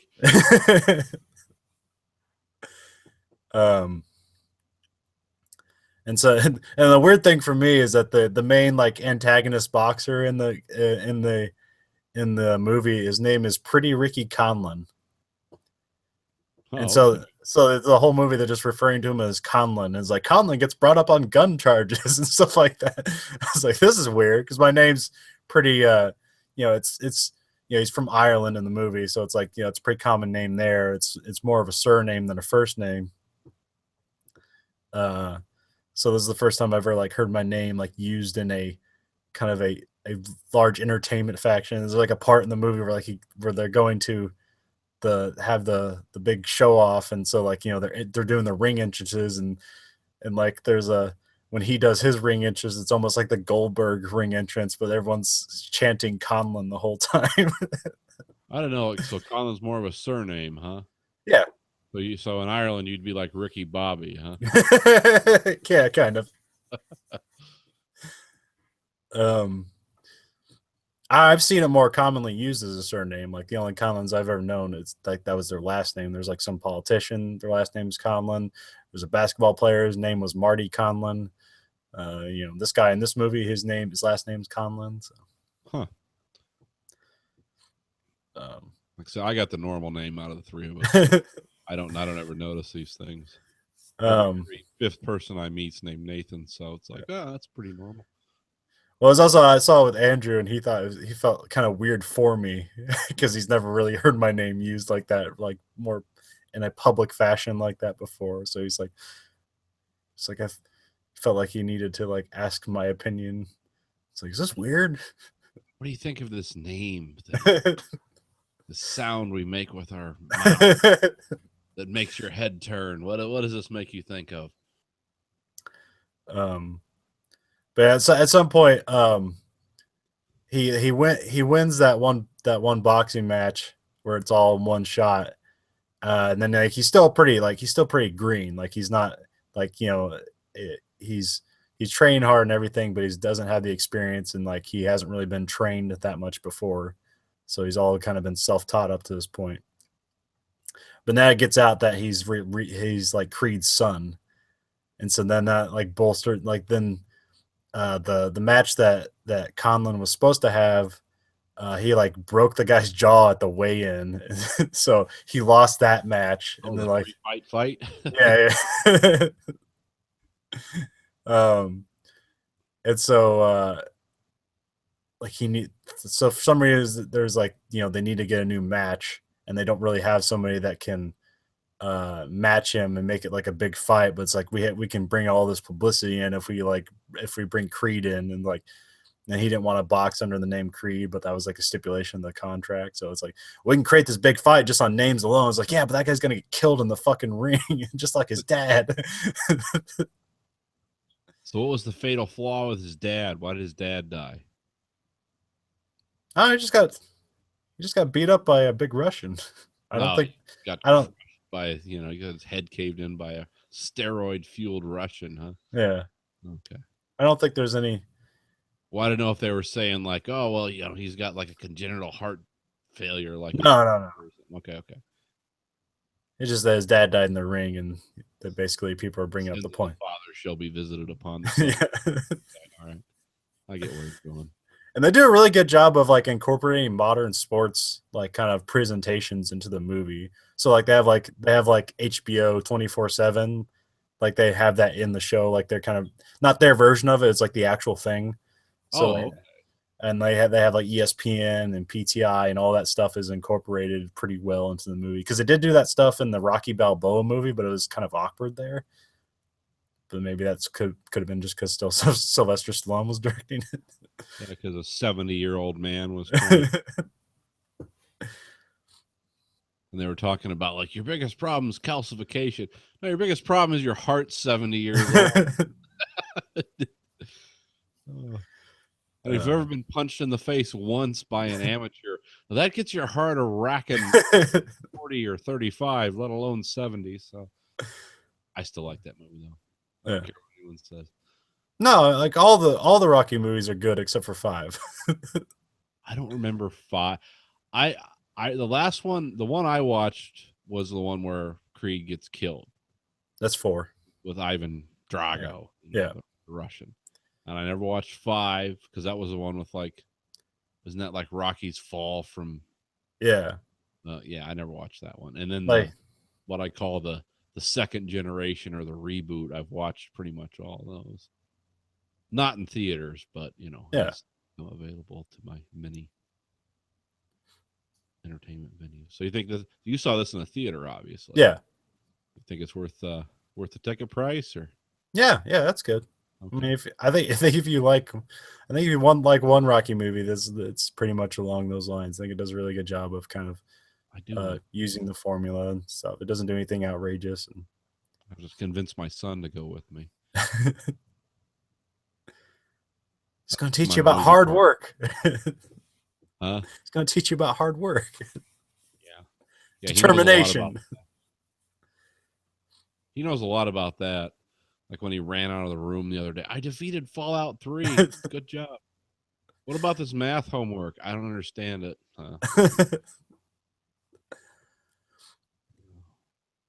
But yeah, they're talking best supporting actor Oscar for Sylvester Stallone. So. Well, good. And that'll be like, I think that be one of the longest periods between Oscar nominations for the same character or something like that. It'll be like almost. Oh yeah. What's it been? 30 40 years? Yeah, just about. Yeah. Yeah, you're getting into like Godfather stuff there. It's like, how much gap can we have? Well, they did something like for the people for being nominated for the same character and how long it's been. I think the previous one was, it was like something like 25 years between for Paul Newman between The Hustler and The Color of Money, because I guess that was the same character. Right. Yeah, I remember that.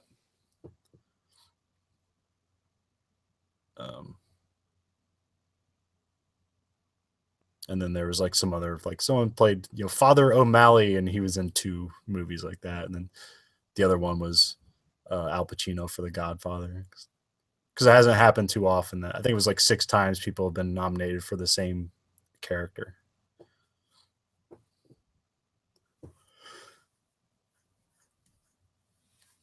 So have you heard anything about the I was going to ask ask you about the Ron Howard movie, the Moby Dick.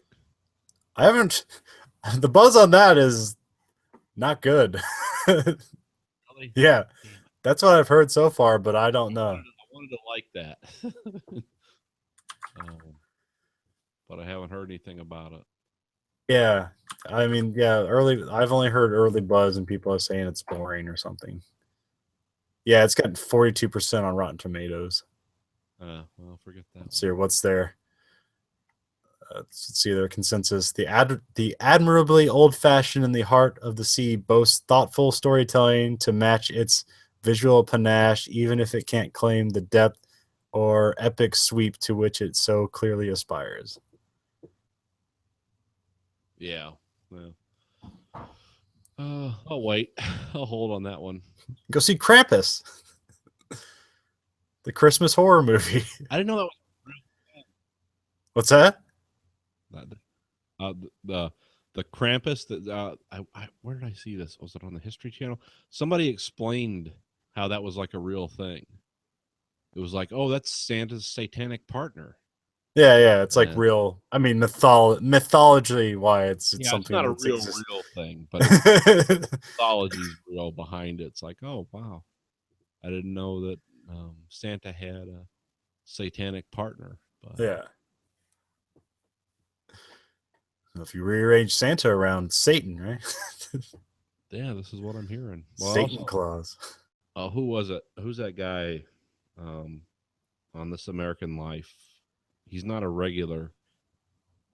He's one of my favorite humorists. Oh, David Sedaris Yeah. was talking about how when he was in Europe, he found out about Santa traveled with 7 black men who would kidnap children if they were bad. On like the Christmas, the Santa Claus mythology is so weird that yeah, that was but I read about that. And other than Star Wars, nothing else on the horizon looks very interesting to me. Well, no, because then we start hitting January. And that's when Well, they The Big dump. Short looks interesting if I hadn't read the book front to back, Yeah. and if the fact that time period didn't completely fuck my life up.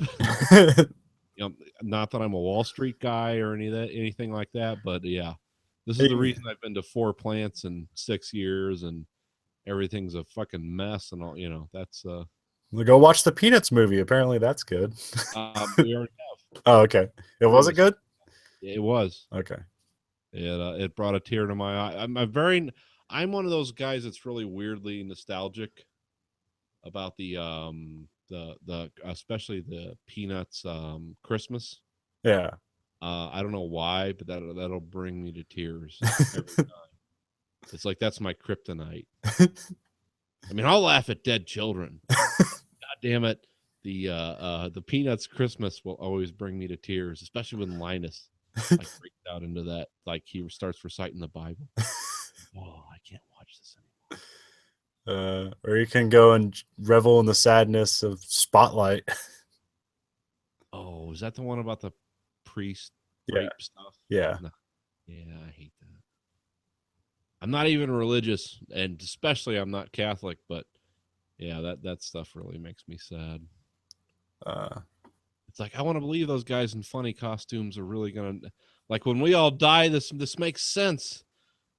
This man in a funny hat's gonna show us the way, and then it's like, oh, they're all fucking kids. God. But there's a couple of January movies that like it's like I bet those are gonna suck because it's January, but I seem somewhat interested in. There's Fifth Wave, where it's like the alien apocalypse movie. You know the many of them. Yeah, that's really dark. I've read that. That's It's basically a girl walking around watching everyone she knows die. Yeah. Yeah, it's strange. Like I watched the trailer, I was like, that looks kind of interesting, but like when you see it's dumped in January, it's like either they're really targeting a certain demographic or it's not good. The book was weird. It was disjointed. It was one of those things. You ever dealt? Do you have a lot of Amazon stuff? Yeah. Are you like Prime and all that? Yeah. You know how you get stuff for free sometimes, and they're like, "Yeah, read this and write a review." It was one of those deals, and it's like Yeah. this is depressing. But the trailer I've seen for The Fifth Wave and the book I read, they're not really. They're like a million miles apart. So then it's weird. and then also in January, Michael Bay has his new movie, the 13 Hours, the Benghazi movie. Oh, is he one of those I guys? don't know. What's he trying to be? What do you mean? Well, I mean, where's he at politically? Well, he's a Is that- producer. He's probably fairly conservative. Oh, is he? Okay. So the producer, who are the conservatives in Hollywood? The guys who have to put up the money? Whoever has the most money is the most conservative. Okay. Yeah, because I've seen that the trailers for that, and it's like, oh, this is. I was looking to see did like Fox News fund this? What is this? Because I'm with one of the few things I'm with Bernie Sanders on is like I'm really tired of hearing about Benghazi because it sounded really amazingly interesting in 2012 when all this happened, but now they're making movies and telling stories, and it's like, oh, this is like what were we talking about earlier, the 9/11 conspiracy stuff. It's like this has the same merit. I don't know. Do you ever hear anything about Benghazi?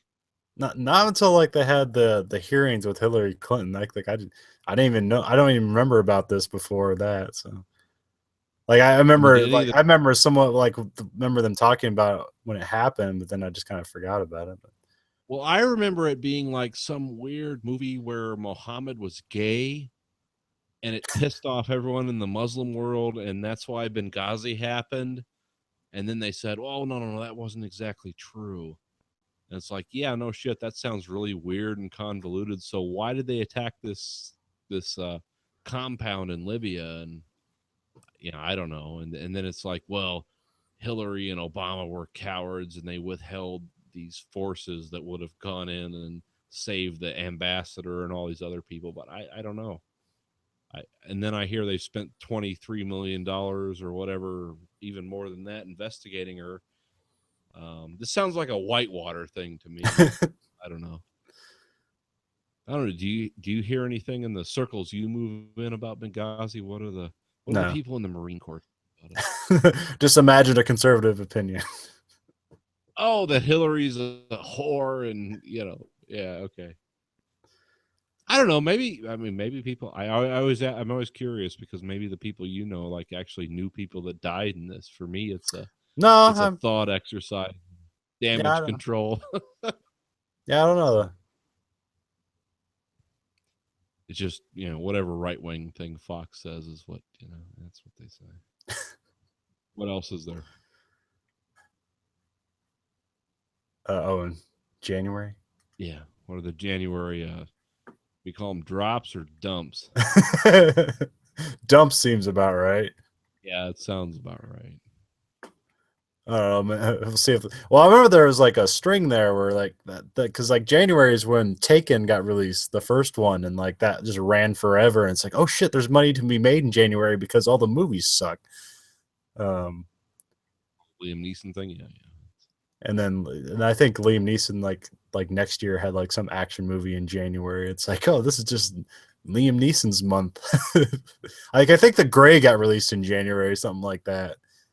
The Gray was a cool movie. Yeah, I need to see that. Oh, I saw Ex Machina. Have you seen that? That's on Prime. Ex Machina, you mean? I think they call it Ex Machina.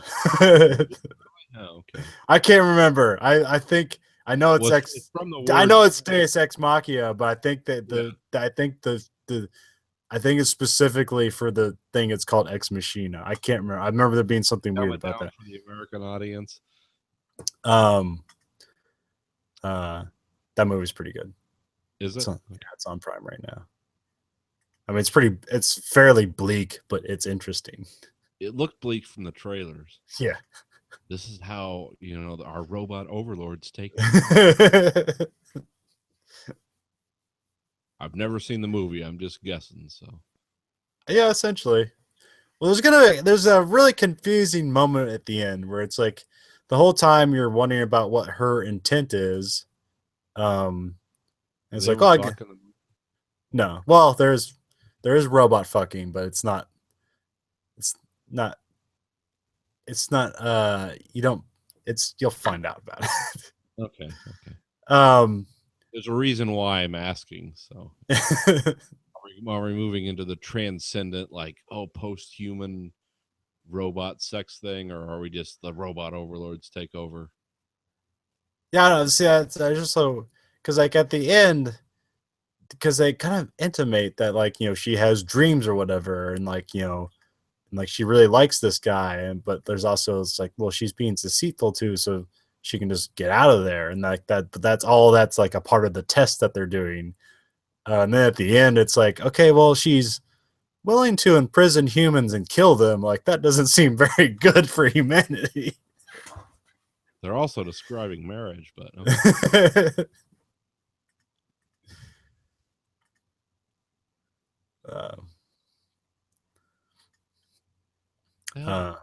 Oh yeah, January. I was supposed to be looking up January movies. Let me go to movies, and where am I going to find that? Showtimes. Okay, here we go. And let's go to months coming soon in January. Yeah, because Okay, you got that. You got that forest. You got that. You got that forest Japanese horror movie that looks kind of interesting about the forest where people go kill themselves. Oh yeah. Looks like coming in today. Yeah. Looks like The Revenant's getting a full release in January, so definitely not going to go see that. That's probably a great movie, but I do not want to fucking see that movie. What about The Hateful Eight? What about the Tarantino one coming out on Christmas? Oh yeah, I want to see that. I love That would be a family thing we do in Iowa. Of course, Ride Along 2 comes out in January, so that's probably a shitty movie that a lot of people will like. Is that the weird comedies? That's the one where it's like Ice Cube and Kevin Hart, and like Ice Cube's like a cop, and Kevin Hart's like his brother-in-law, and he doesn't like him. Yeah, that's what it. Yeah, the weird comedies. Yeah. I mean, the first Ride Along was fine. It's just like it's not like it's a great movie. It's just fine for what it is, and like comedy sequels are always the worst. Yeah. So, the Nut Job 2, which I don't remember seeing Nut Job 1, so. There's one about the animated one about the squirrels. Yeah. Is that the squirrel from? Is there squirrels or? Yeah, it's squirrels because one of them has my son's name. Like the main character is called. Okay. Well, I keep imagining I was wondering if it was like that squirrel from the Ice Age movies, but I don't think so. No, that's. What the hell's Risen? Follows the epic biblical story of the resurrection. Oh, that's probably. Yeah, that'll be great. We should go see that. Dirty Grandpa, starring Robert De Niro. What the fuck is that? And Zac Efron. Oh, that's probably a horrible comedy. Is this Robert De Niro? I need to pay my bills. Robert De Niro. I'm thinking so. His greatest actor, Robert De Niro. Because it's a comedy coming out in January, so it's probably a bad comedy.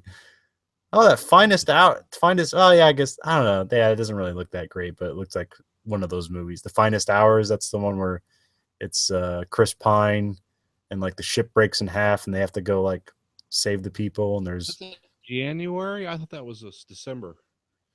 Let me say, maybe it releases in December. And it's the Coast Guard one, right? Yeah, it's the Coast Guard one. Yeah. Okay. I'm not saying USA release date into January. Damn it! I was hoping that'd be good. I like Chris Pine. I think he's a cool actor. Yeah. I don't know. It might be okay. I just might be one of those straightforward movies that don't really. December's a really bleak time. You got to remember where we live and what's going on in December. It's like, yeah, let's go anywhere where there's heat indoors. And then also at the end of January, based on this. And then you also have Kung Fu Panda 3 at the end of January. Really? Yeah. That show a lot of confidence. Oh, February. You got Star, okay. Star Wars querying the mix for this December release. Maybe because everybody wants to get out of the way of fucking Star Wars. Yeah, because it's just like a juggernaut. It's pretty much just Star Wars, and then you got those Oscar bait movies. That's pretty much all that's coming out. What do they call that in the Ricky Gervais thing, like Nuns and Nazis? Or they had some funny name for it. Yeah. I don't know. February doesn't look so bad. You got the next the Coen Brothers movie, Hail Caesar, comes out in 1st February or 5th of That's the February. weird one where they're making movies, Yeah, like the Cecil B. DeMille type biblical movies. yeah. And yeah, there's a. And then you got Pride, Prejudice, and Zombies coming out, which that'll probably be stupid, but okay, whatever. Is that those are the zombie mashup with classical literature, right? Yeah. Yeah, I've never read those. You got the Deadpool movie coming out, which that could go either way. I hope it'll be good, but you got Zoolander 2 coming out. Never saw the first one. Yeah, me neither. Like I've seen stuff from it, but I've never really watched it before. So it's weird that it's kind of I guess it has this kind of cult following to it. Because there's like a ton of if you watch the first one came out right around 9/11. Maybe? Yeah, it came out quite a long time ago. Yeah, because I think they had to change something because they had some like they were blowing up the World Trade Towers in that movie or something along those lines. But yeah, you go back to the zoo. It was full of stars because like there's a lot of people that did like guest work in those movies that went on to be like big name actors. So there is like a kind of a sort of star search quality to that movie where it's like, oh, that guy, and that guy. It's like, what are they slumming it up in here for? I guess you got a new Ben-Hur movie coming out, and in February, directed by the Wanted guy, the Night Watch guy. The Russian. Yeah, Tamir Bekmambetov. Yeah, that'll be cool. I'll watch it just to be a douchebag and rave about it. Yeah. You should see this. Better than the Charlton Heston one. And then you got that sequel to the Olympus Has Fallen, the London Has Fallen movie. I've never seen Olympus Has Fallen. Yeah, me neither. I did bother to see White House Down, which was supposed to be the superior of those White House that gets attacked movies, but that movie wasn't that great either. Which one has Morgan Freeman on it? Olympus Has Fallen. Okay. Speaking of which, his plane wrecked the other couple weeks ago. Oh, really? Like the one he was on, or was he flying it like Harrison Ford? No, I think it was the one he was on. Okay. He owned it, but I think he paid someone else to fly it. Did you ever see that interview, the Jimmy Kimmel, or no? Who's the other guy? Colbert or Seth Meyers? Fallon. Okay. Yeah, Fallon had like a 12-inch Han Solo action figure. Like, describe your injuries, and Harrison Ford like ripped the leg off. It's like, that's what the plane crash felt like. And then he ripped the other leg. That's what happened when J.J. Abrams slammed the door on my leg. It was something funny. And Jimmy Fallon was like, so did you feel nostalgic putting on the old Harrison Ford or the Han Solo costume? He's like, no, I didn't feel nostalgic. I felt like I got paid. He's just this Harrison Ford asshole interview now. Yeah. It's like, ask him probing questions and he just laughs at you like, I'm just doing this for money. Wait, you ever see him do Conan interviews? It's like every time he goes there, it's like he got high before he did the interview. Yeah, he's a weirdo. Well, he's just an old man now. He's a 70-year-old man. Yeah, he just doesn't give a shit anymore. What'd you get out of this? $300 million, I love when he did that movie Firewall, where he's supposed to be like a computer expert, where he's obviously not. and he so I think it was back when Attack of the Show was the thing. You know, they're asking him questions, but it was in one of those things where like they have like 80 people come in and ask the same questions. So it wasn't really like a deep interview. Oh, okay. And so they decided to ask him like, what is a firewall? And he's like, firewall is a piece of metal that protects you and the engine compartment when a fire occurs. Fire, you won't burn alive. I was like, that's great.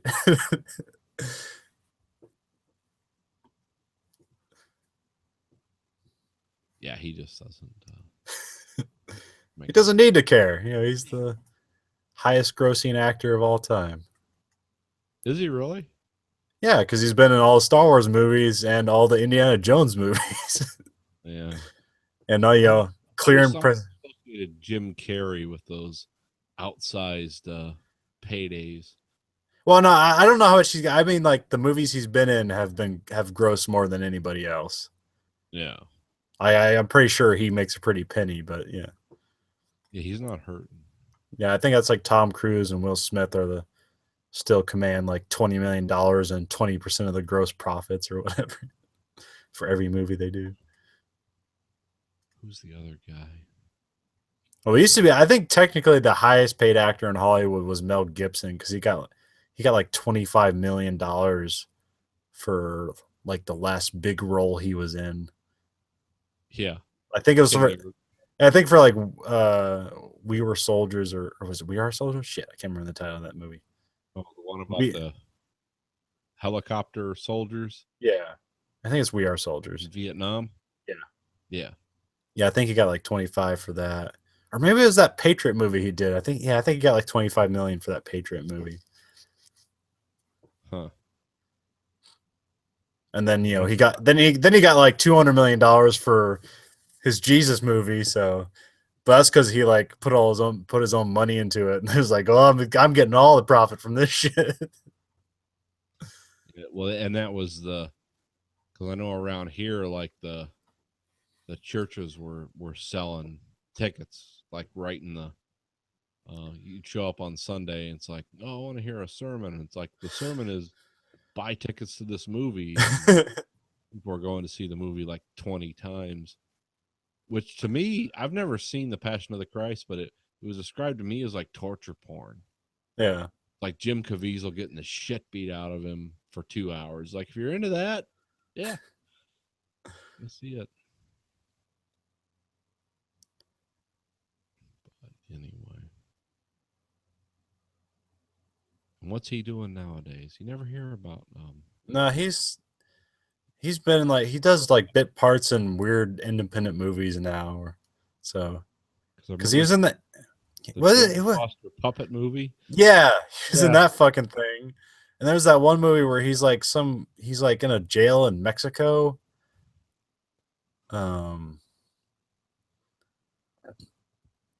Yeah, he kind of gets just hired on as, you know, and I think he's had like a beard in every movie since people thought he was crazy. So it's like he's just reinforcing that.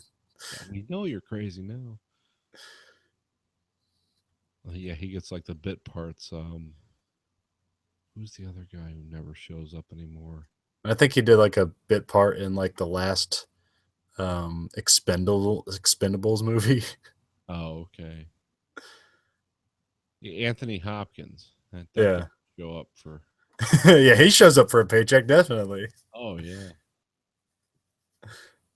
You want to play Hannibal for 5 seconds? $20 million. And then he plays Thor's father. Yeah. Who's that guy? Odin or something? Yeah, Odin. Yeah, Odin. You play Odin for 10 minutes of a movie. Now you're going to be unconscious the rest of the movie. Or the for like the 5 minutes he did in Mission Impossible 2. Yeah, that was a weird payday. But I mean, the guy's got to be in his 80s. It's like, how much is he doing? Yeah. I gotta see prominent in America till Silence of the Lambs, and he was well into his 50s when that happened. So. Yeah. Still need to see. I think this week they're gonna that new Mission Impossible movie is going to get released. I wanted to see that, so I hear that was Oh, good. Rogue Nation. Yeah. Yeah, it was. It was very good. I did see. I saw Inside Out. Which one's that? That's the Pixar movie where it's about like the feelings in your head or whatever. Oh yeah, Stacy and Grayson really liked that. I didn't see it. Yeah. They thought during the week sometime when I was at work. It's an interesting movie because you can kind of apply your own kind of sensibilities to it. Because like it's a fine like kids movie. It's like, oh, this stuff is clever, but then you can be like, but no, it's like joy is censoring depression. Like she's trying to keep her depression from like actively like participating in life. And that's the one with let's see. Isn't what's that guy's name? Black in that? Yeah, Hanger? yeah. Yeah, Lewis Black. Yeah, Lewis Black. Yeah, Stacy said it was pretty good. Yeah, it's a good movie. And great. It's what you expect out of a Pixar movie. So Yeah. Yeah, those are seldom disappointing.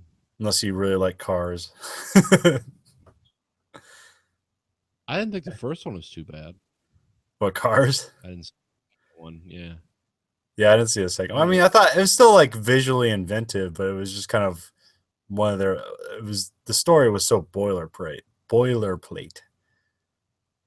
Yeah. So, but like, Usually picks outside of the box on that. but yeah, that's. I think I've told us. I'll tell it again. Like the reason to make those Cars movies because they, it's like one of their worst performing at the box office, but the merchandise they sold for that was like through the roof. Like they only made like, they made like $10 million at the box office with that thing, but they made like $4 billion in toy sales. Enough to have their secret room and all that. Yeah. So that's why there was a Cars 2, and there was a Planes that which didn't have Pixar's name on it, and it wasn't actually associated with the Cars world, but it was pretty much a Cars clone done by Disney. Oh, that's right. Yeah, it had the Disney name on it. I do remember that. Yeah, because their last real heyday was like WALL-E and Toy Story 3 and yeah, it made more Toy Story. I think WALL-E, there's Up. Up was big too. yeah, Up made people really enjoyed that, and they were really, really, really sad in like the first 5 minutes of that movie. It was a sad movie. I mean, see, that's the thing with Pixar. They know how to fuck with your emotions. Yeah. They get you in there.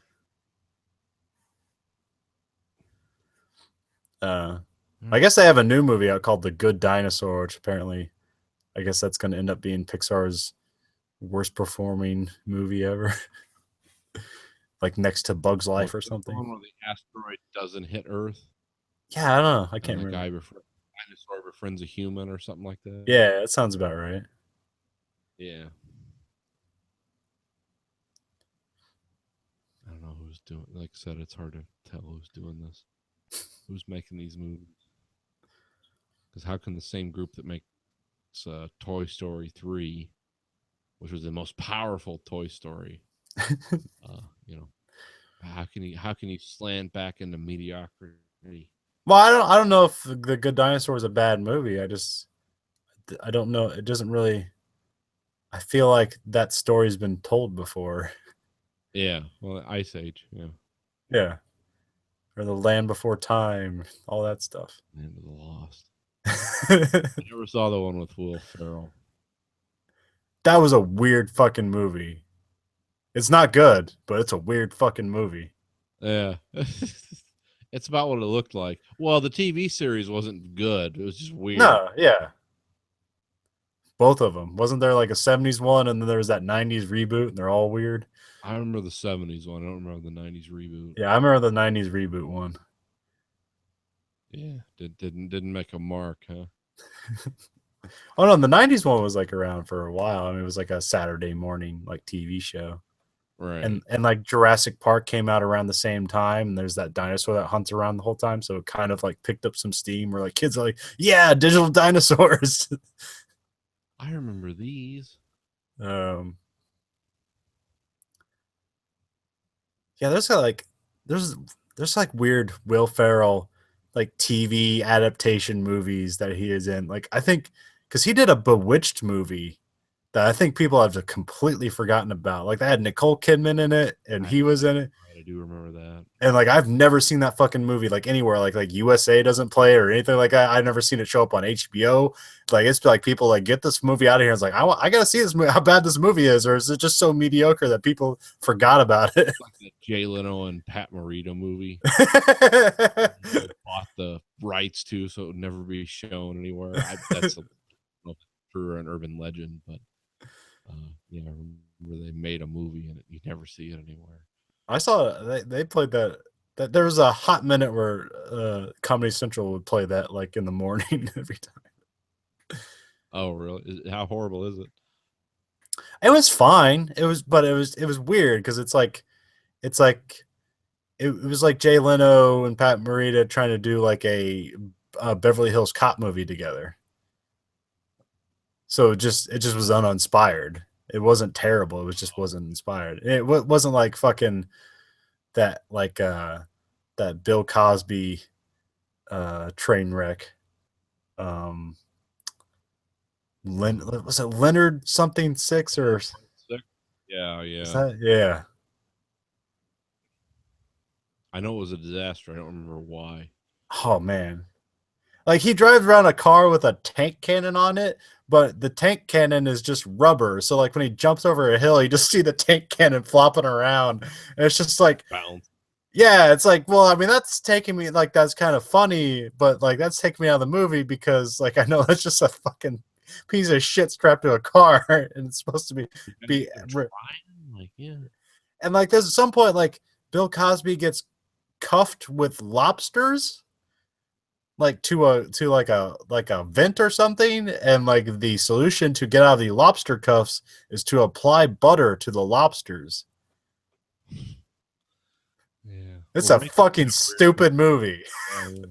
That's rapist humor. I don't understand.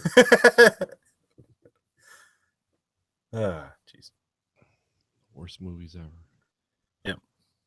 Well, anyway, this week for the American Greed Factory podcast, this is Nathan. This is Conlon. Goodbye, America.